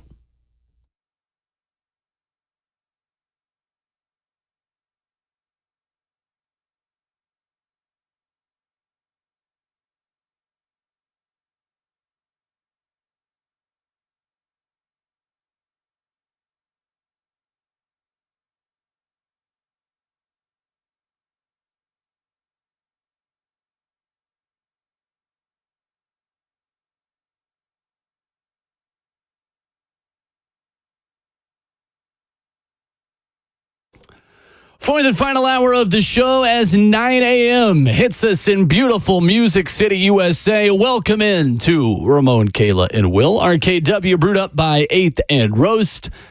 Coming up in 20 minutes, Jared Dubin of CBS Sports has win totals and offensive projections on the Tennessee Titans that are particularly interesting. NFL writer for CBS will join us coming up at 9:20. You can join us in the meantime at 615-737-1045. Ramon Foster and Robert Walsh, present and accounted for. I'm Will Bowling. Kayla Anderson celebrating her birthday at the beach. She will be back with us next week. Our message to the people is one that we hold steadfast to in the year of our Lord 2024. We promise you, we urge you, when it is Friday, to please act like it.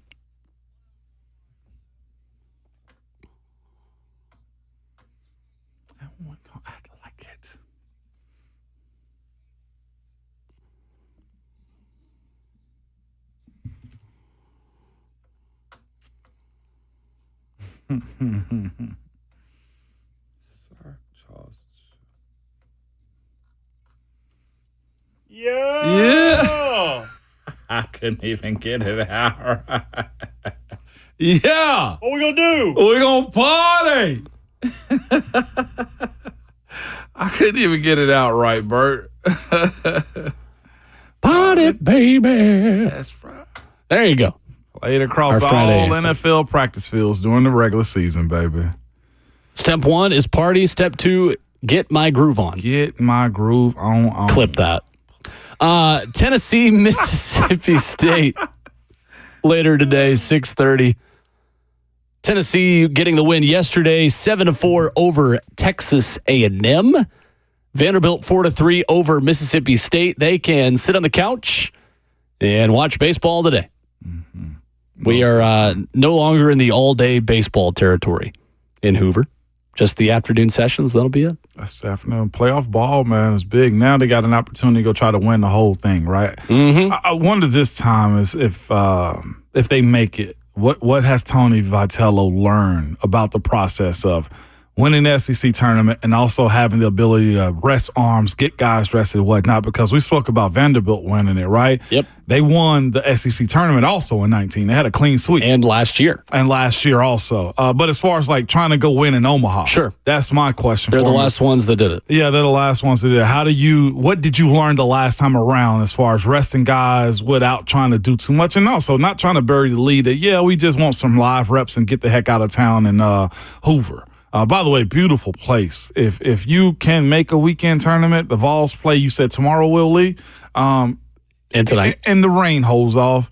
Make that trip. They got a great dam. They do. They got a they got a great dam. The Hoover Dam. Oh, what is wrong with you? Who are you now? President Roosevelt? That joke sucked like a Hoover vacuum. There you go, Todd. None of them have been great. Gotta get quicker. Gotta get quicker with that one, man. But if you can, that was a great place to be at, though. I think last year when I went down there, they had the kidnap scandal going on. The what? Yeah, you remember the girl that, it was during the summertime. It wasn't an SEC tournament, I don't think. We had a baseball tournament down there at Hoover Met. And that was when the girl in Alabama was fake kidnapped. Oh. Remember on the side of the road? Yeah, it was chaotic down there. I didn't hear anything about that. But did you guys hear about the kidnapping in the park here? No, what happened? They couldn't wake him up. I need something to throw. I need something to throw at Bert. Why do you have a glass in between us? There needs to be an open, there needs to be a slide window right there, okay? Well, like the bank where you could just send something in here in a tube and it'll come out and hit me in the side of the head. It was the timing of that joke that made it. It was, man. Oh, my gosh. It was really good. Vols get an opportunity to go win the whole dang thing, though. Let's do it. 615-737-1045. Brent Hubbs joined us earlier this morning. We talked about the upcoming recruiting weekend for Tennessee. Of course, Brentwood Academy quarterback George McIntyre, the 5-star QB in the 2025 class, will be there.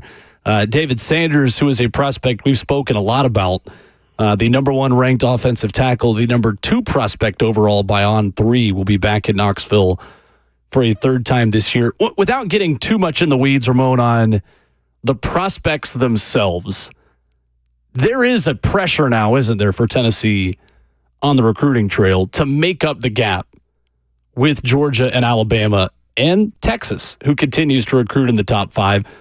Where does that class need to end up? The class of 2025 for Josh Heupel. With the momentum that they have and the way you have your players recruiting, George McIntyre and even Nico and others, right? It has to be, I think, 7 or better. I completely agree. 7 or better. And I think if it's not, it's a disappointment. And with the profile, too. Now, here's the thing, too, we have to ask ourselves. What Alabama has become, and we don't know. I asked one of the fans the other day, are you nervous? And it's like, yes. Crap, yeah, I'm nervous, is what they said. Because they don't know what's what. And you got to think that's what recruiting is, too. What can DeBoer sell you on that he has done at Alabama right now, other than the fact he played in the national championship? Can you do that in the SEC with the addition of Texas? With Georgia still cranking along as much as they are, with Oklahoma even also, and just with the other blue bloods, with the originals in the SEC right now. Even Missouri's recruited very well. Very well. So as it pertains to like the Vols and the opportunity that you have to play in premier games against Georgia and Alabama and Florida, you have to recruit now. And I mean immediately right now. To whereas we might not see the end of it right now until like George gets in, or you hope that some of these guys are assisting Nico Iamaleava right now. Top 5, top 7 is where I'm needing this class to be at. I just think having an in-state 5-star quarterback raises the level of expectations on where this recruiting class needs to be. It is completely fair for Vols fans now to expect Josh Heupel to bring in a top 5 class. The system that Josh Heupel runs at Tennessee can get you 10 wins. I think it can make up a talent gap to beat a top 5 team.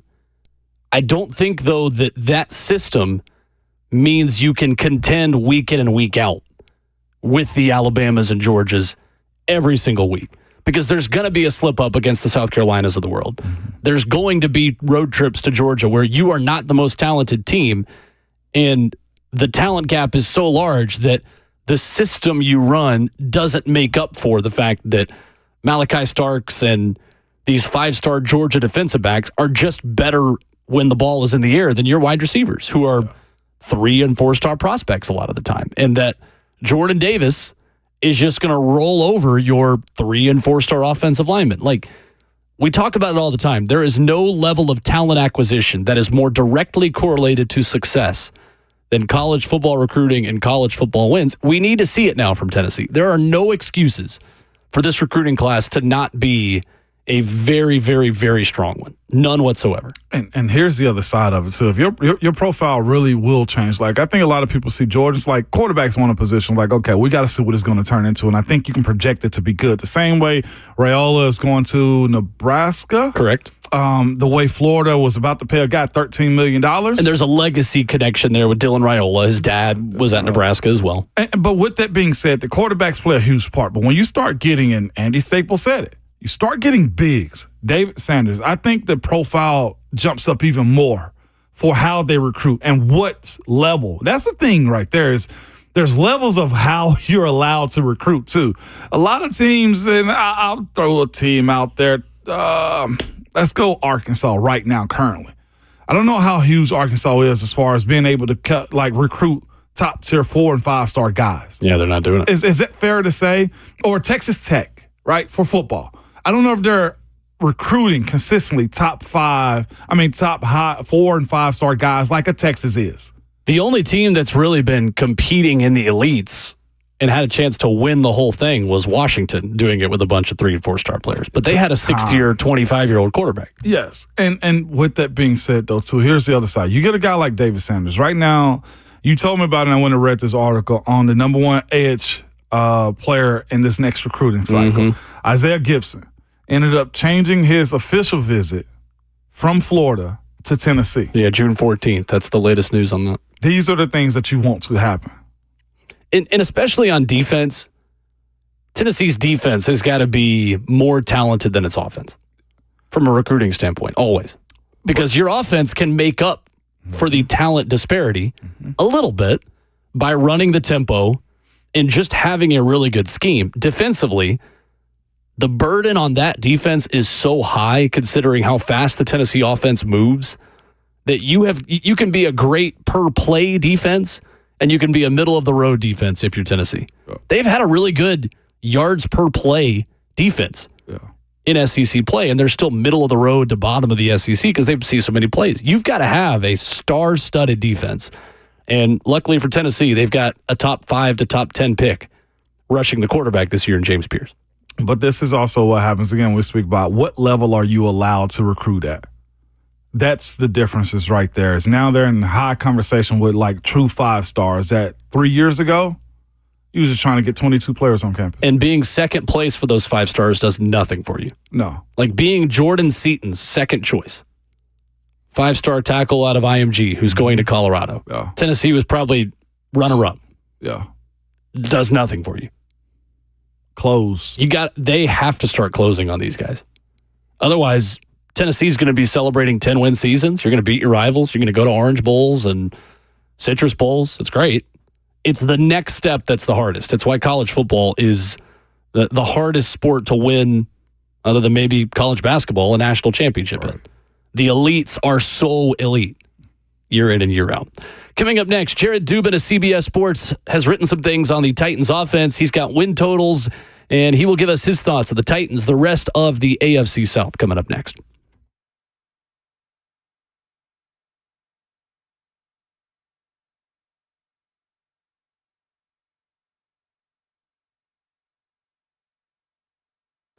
Hey, what's up? It's Will Bowling. If you're a fast-growing business in Nashville, listen up. NetSuite's Business Grows Here event is coming to Nashville on Tuesday, June 25th.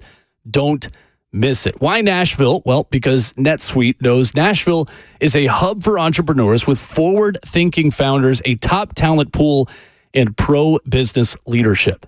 Apply to attend the business event of the year, Business Grows Here, taking place at the Conrad Hotel Tuesday, June 25th. You'll learn how Tennessee is paving the way for new business growth and capital. See how technology fueled by AI is shaping the way we grow and run our businesses. And you'll be inspired by leaders who have built and led billion-dollar businesses like Jamie Seminoff, founder of Ring Video Doorbell, and Burke Nihill, CEO of the Tennessee Titans. NetSuite by Oracle Business Grows Here is free to attend if you qualify. Apply right now to find out because seats are going quickly. Tuesday, June 25th. Block out your calendar that day. Apply right now. netsuite.com/Nashville. That's netsuite.com/Nashville.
Talking Titans here in hour number 4 of Ramon, Kayla, and Will. RKW brewed up by 8th and Roast. Robert Walsh making the show happen. He's Ramon Foster. I'm Will Bowling. Writing for NFL on CBS, he is Jared Dubin. Talk a little Titans, AFC South, NFL with us here this morning and joining us now on the phone lines. What's up, Jared? How are you, man? I'm doing fine. How are you guys? Good morning. We are great, and we are looking at a Titans offense. I know you wrote about at CBSSports.com this week an offensive infrastructure rankings. From the broad perspective, Jared, how much of a believer are you in this Titans offense specifically? I would say I'm cautiously optimistic. I think that obviously they sort of went for it, adding a bunch of pieces in there with, Calvin Ridley and Tony Pollard and Lloyd Cushenberry. And they draft, they draft Latham in the first round. And having Bill Callahan as your offensive line coach, I think is going to make any offensive line better. But that was, probably the worst offensive line in the league last year.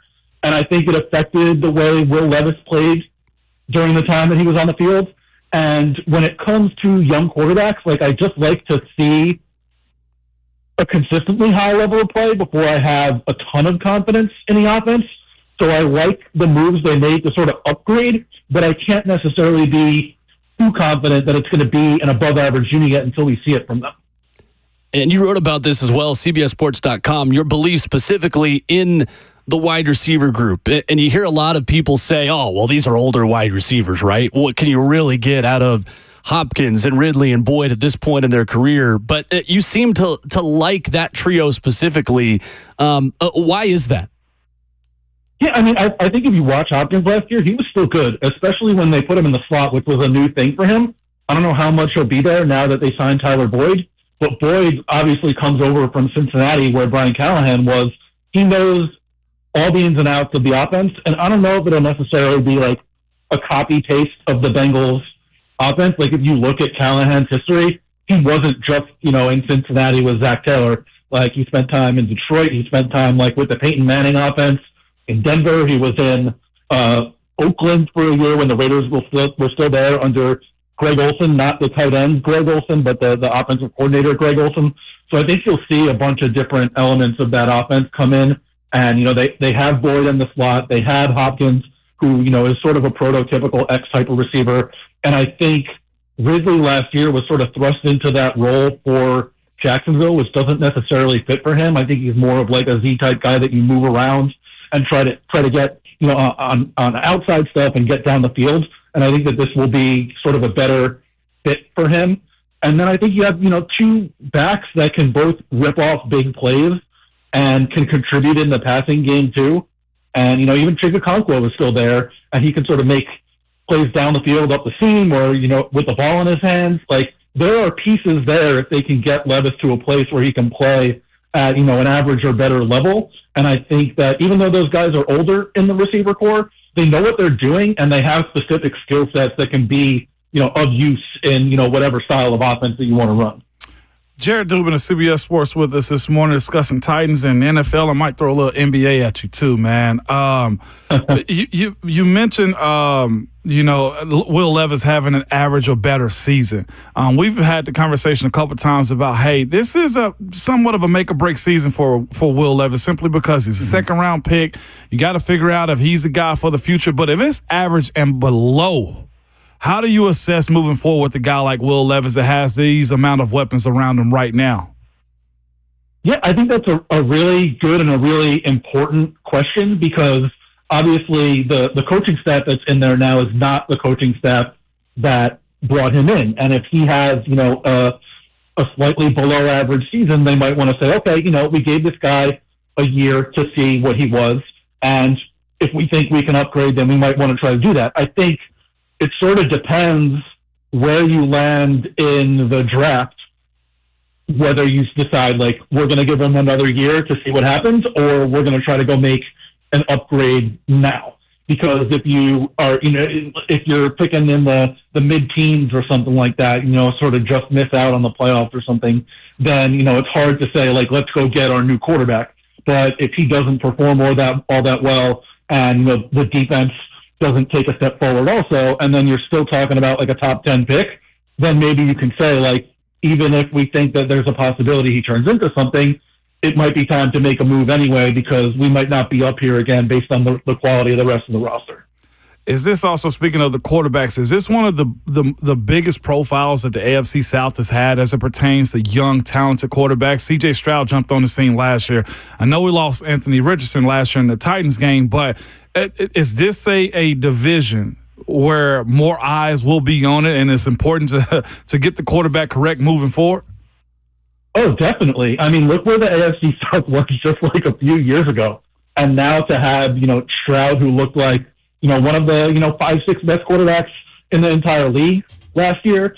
Trevor Lawrence obviously still has a ton of talent. Like, we saw Anthony Richardson basically only played like 2.5 games, and that dude is like an out of control level athlete. And I think he was better than people expected in terms of playing within the structure of the offense too. If he could just stay on the field, that's a guy who has so much talent and can take an offense to another level. And, Levis, like, the arm and the ability to make every single throw is there.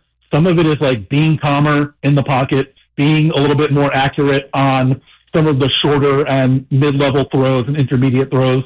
But I think the talent in terms of like being able to deliver the ball to where it needs to go is there. It's more of the like the pocket navigation and staying calm under pressure and accuracy and things like that. If you can tap into all those things, then he can get there. And if he can't, then I think you're right. It is important to make sure you find somebody who can reach the level of the other quarterbacks in the division. With that also, is it in the way too early predicting side of the offseason, okay? Is it somewhat that we can assume that the AFC South can have not just one but maybe two teams make the playoffs this year with where the AFC is right now? The AFC is so tough. I don't know that you can assume that they'll get two, but it's certainly possible. Like, it wasn't that far off last year, if I'm remembering correctly. Like, obviously the Texans made it in one of the divisions. The Jags were, like, decently close until sort of falling apart down the stretch. Like, if Tennessee does get that kind of play out of Levis, and if the defense takes a step forward after they added some guys, like L'Jarius Sneed, Chidobe Awuzie, like, they did add some talent on that side of the ball. If they take a step forward, like, maybe they could compete for a wild card spot. And if Richardson stays healthy and all of a sudden that offense looks a lot different, then maybe the Colts can too. Like, I wouldn't put it past the AFC South to get two teams in there. I don't know if that's the most likely result, but I think it is possible. Jared Dubin writes for CBSSports.com. We'll tweet out his article, Offensive Infrastructure Rankings. We're diving into at CBSSports.com. Find that on our Twitter, at Ramon Kayla Will. And within this, Jared, you talk about the Jacksonville Jaguars, and you've got them right in the same tier offensively as the Titans. Considering the year Trevor Lawrence had last year, how much pressure is on him in your mind in 2024? Well, I think he's about to get paid, so not much pressure on him personally. I think there is pressure to sort of elevate the offense, though, especially after they did lose Calvin Ridley, and now they're sort of counting on like Gabe Davis and Brian Thomas to play pretty significant roles for them. And obviously, Gabe Davis is someone who's been, fairly inconsistent and mostly sort of a home run deep threat. And then, I think Brian Thomas is a really good player, but you're also counting on a wide receiver to play a really high level role right away. We've seen guys do that in the recent past, but I think it's sort of become the expectation that those guys are just going to be awesome right away. And that's not necessarily what we see. And then I just think part of the reason we had the Jaguars low, what we do is we sort of rank, we give ratings to each of the quarterback, the play caller, the offensive line, the pass catchers, and the running backs. And the way that Press Taylor and that offense were running for a lot of last season, we gave them a pretty low rating in play calling because, Doug Peterson sort of keeps trying to make Press Taylor happen. And I think that we need to think a little bit deeper about some structural changes to the way that they run things in order to get the best out of that offense. Jared, when you look at the fourth place schedule the Titans have drawn in the AFC, you get a Chargers team with a new head coach and a totally new identity that has a legitimate quarterback in Justin Herbert. And then you get the Cincinnati Bengals with a healthy Joe Burrow. Has there ever been a worse season, Jared, to be the fourth-place team of the AFC South? I mean, maybe not. Like, you look just at those two teams, that's a pretty rough draw. Who's the NFC team that they got out of that schedule? I can't remember. They, the NFC out of that schedule was they have Chicago. They got the NFC North. NFC North is the division. We're thinking through this in real time, aren't we? It is. You Minnesota North is pretty rough too with the way that division looks. Minnesota, Washington. Oof. Washington, at least, like, I think that's still more of a, sort of further rebuild, and maybe not, it's out of the draw in the NFC East. That's probably the team that you want to get right now. But yeah, I mean, the Bengals and the Chargers is pretty rough. Yeah, and on that same side right there, have you ever looked at the patterns, I guess, of the way schedules break down? So after the bye, which is the Monday night game, the Titans come back. They go into they have nothing but 1 o'clocks. Is there a factor in how teams catch rhythms and how they plan out their schedules? I mean, I think you would know better than me, right? Like, like, is it, like your body clock and things like that? Like, right? Like, I think you would know the answer to that question, wouldn't you? It is. I do. I wanted your opinion on that one, but you're 100% Ramon, correct. far too humble of an individual, Jared. You'll quickly learn. I didn't think you knew me like that, okay? Here I am. I'm wrong again. That's what offensive linemen get for thinking. We just do, okay? In that same sense, they have to go to Detroit this year. Dan Campbell has one of, I think, the most physical teams out. What has he done with that team, with that roster, with their franchise, that a team like the Titans can look forward to them putting down here? Because there's been a lot of change here. And I think everybody looked at Dan Campbell and said, who is this clown? And now the clown is actually running the circus. How do you view what they are and how you attack the Detroit Lions? Yeah, I mean, I think that there's a good synergy between Campbell's personality and the style of football that he wants to bring on both sides of the ball and the way that the front office has added players to fit that. Like early on, Penei Sewell, Aiden Hutchinson, they've sort of built through the lines and been like, we are going to dominate you physically. And that's been the kind of team that they have been able to be. Like, the offensive line is the strength of that team. It's been one of the best offensive lines in the league, essentially, since that group got there. And we know Jared Goff, when he had an offensive line in Los Angeles, he was good. And then when that offensive line fell apart, so did he. And the big thing has been keeping him protected and keeping him confident that he's going to be able to deliver the ball on time without pressure in his face. And we add like a slot receiver in Amon-Ra St. Brown that is very similar to what he had, obviously, in LA with Cooper Kupp. And you bring in a tight end last year, you bring in a pass catching running back. Like, all of a sudden, the way that you built through the line to allow your quarterback to have success is sort of replicating what he had in his previous situation.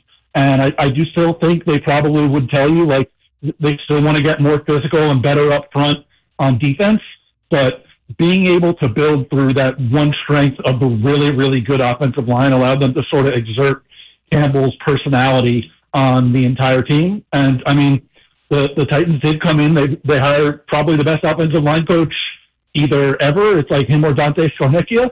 And, they draft an offensive lineman with their first pick. It's, I think they're sort of going for something similar, at least in the way they're building through their, first couple draft picks. Jared, also tonight, we get game 2 between the Mavs and Minnesota. I think the young fella, and I'm a huge fan of Anthony Edwards, okay? I think he learned a lesson. Don't ask for the boogeyman, because the boogeyman happens to be Kyrie Irving, okay? And he ran that young fella up and down the court, so much so I don't think I've ever seen an NBA player look that tired. How does he bounce back in a game like this tonight to where I'm sure it's going to be the same tempo again?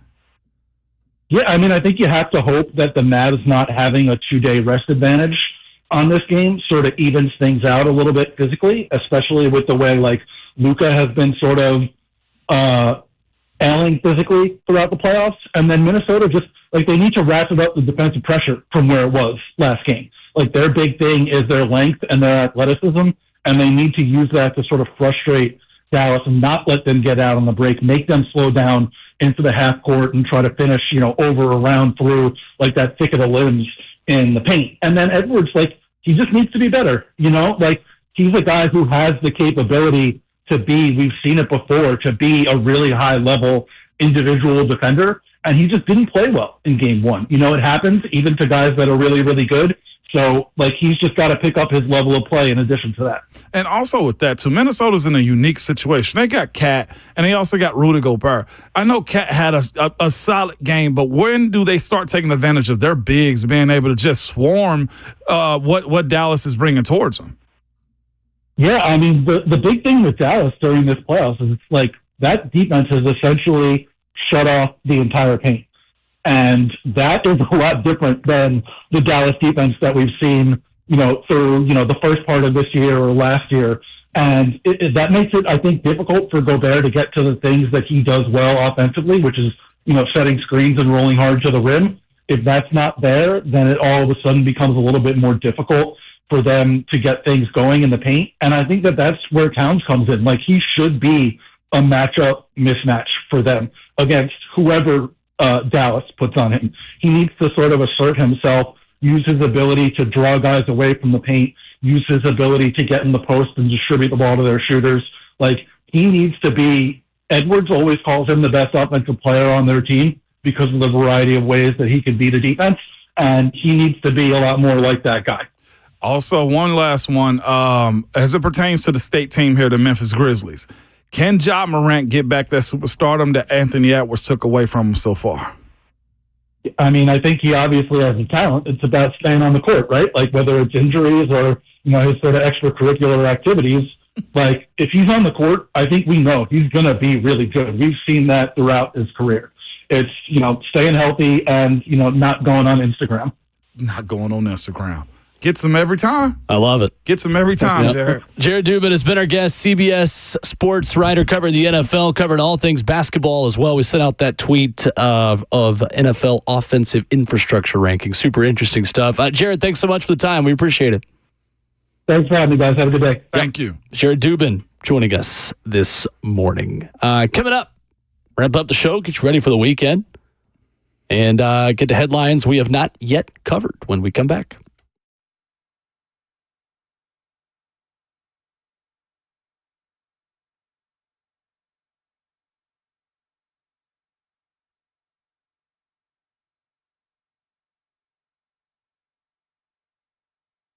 It's Ramon Foster here for Secure Lawn, telling you that they want to focus on providing a prime service to their customers. And that may mean you right now. You're probably asking, what does prime mean to their team?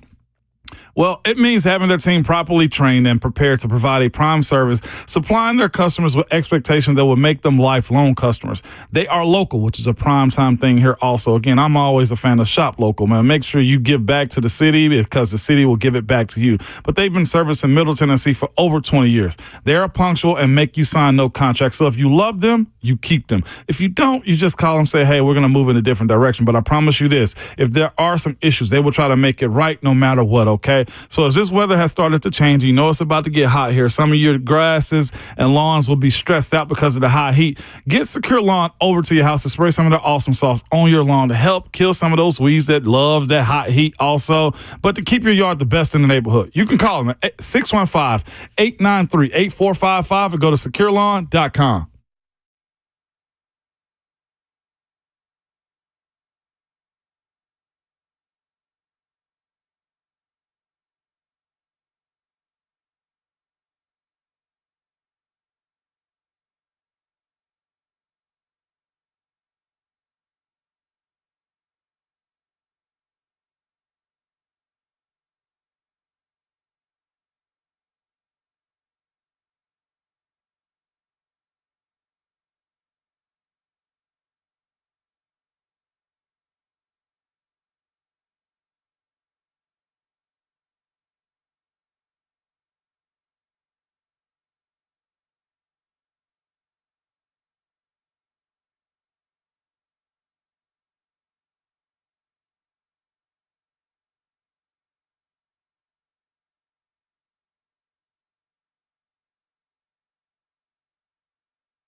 Wrapping up the show and wrapping up the week.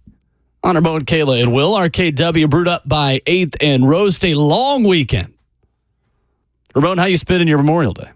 Watching baseball? At the baseball park, my brother. I imagine that youth baseball tournaments business is booming in that world on Memorial Day Oh weekend. my gosh, yes it is. It's probably like the start of, I would imagine, travel baseball, because most state championships are Memorial Day week or week before Memorial Day That's too. what that is. Absolutely. Yeah. It starts up this weekend, most especially for the high school side. The little kids, the 12 and unders, have already been playing.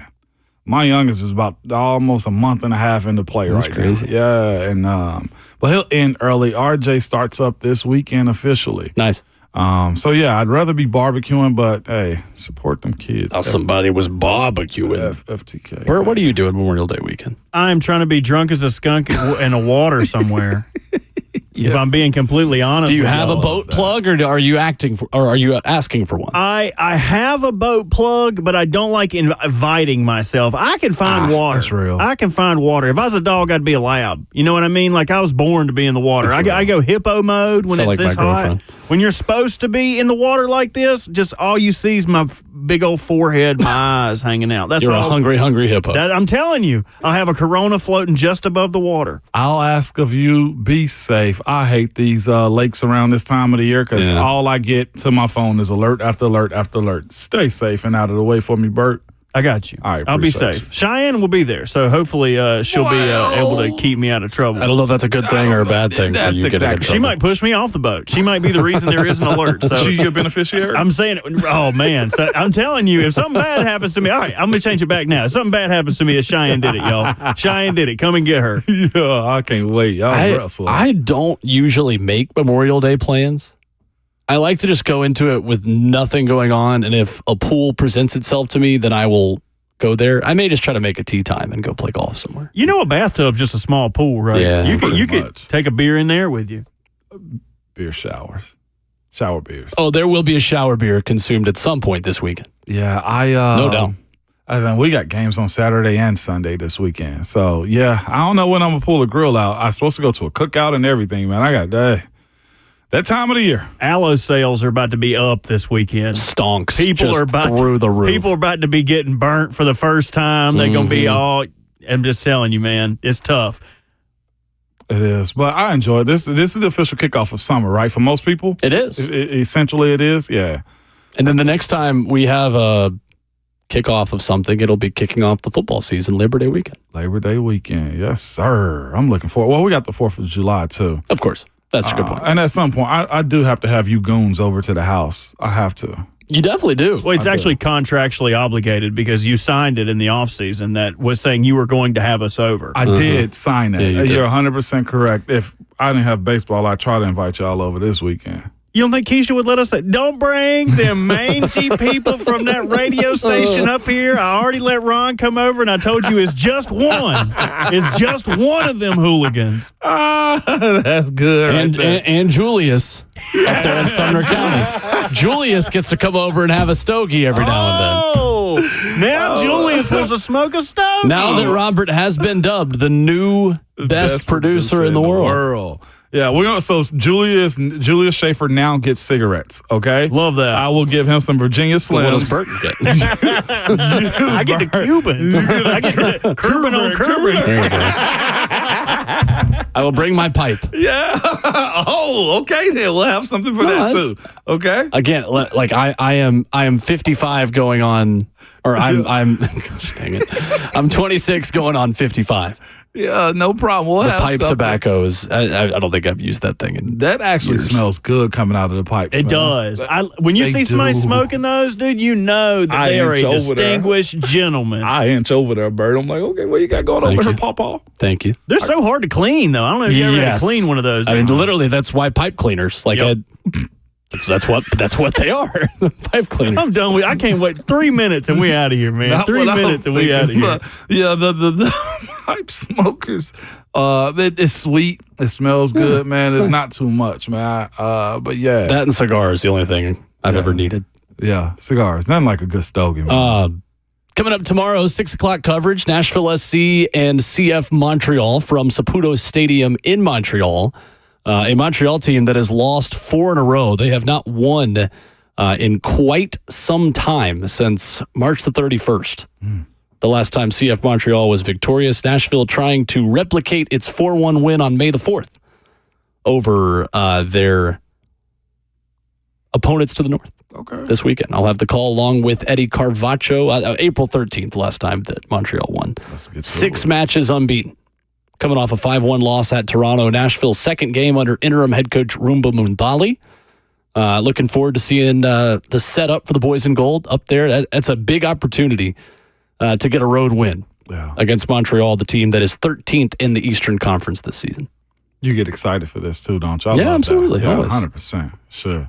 Hopefully the weather stays fair this weekend too. A little bit of rain coming in and out, man. You know, I'm chronically bad at looking ahead at weather. I don't know. Yeah, I know. But with that being said, be safe this weekend on them lakes. Seriously, y'all keep an eye out for the people in the water, and if you're jumping into the water. So I hate seeing those alerts come through my phone. So my people, Bert, make it back to us on Monday. You too, Will. Yes, sir. Yes, I don't think I will go anywhere. I mean, I think I'm just gonna be at home. We're supposed to get a little rain today. Oh, I ain't talking about weather no more. We're supposed to get a little rain today, Ramon. Just a little bit? And then over the weekend, it's supposed to be cloudy. Appreciate it, Ollie. You goofball. Man, I've gotten in a big Family Guy kick recently. It's a great fall asleep show, man. It is the perfect fall asleep show because there's not a plot I need to follow. It's just random jokes that I can enjoy as I put my TV on a sleep timer. Love that. Sleep timers, by the way, on television's underrated. I'm not breaking any news here. Again, I'm middle-aged at 26 years old, but I ain't know anything about that. Anyway. Leave the TV on. That's the show. That's the week. Leave the TV on. Yeah, absolutely. What's that electrical bill look like? I have to ask Keith. He don't know. He just pays it. He just pays it. The Buck Rising Show is coming up next. I'll talk to you tomorrow night, 6 o'clock pregame coverage, Nashville SC, CF Montreal. Looking forward to that. And Ramon Foster, you're giving us good words of wisdom. Wrap up the week for us. Friday send-off, man. Hey, call somebody you ain't talked to in a while. Hug somebody. Buy somebody a random drink. Hey, be nice to somebody. But at all times, your Twitter fingers and your mic is always hot. Go Vols! Go Vols!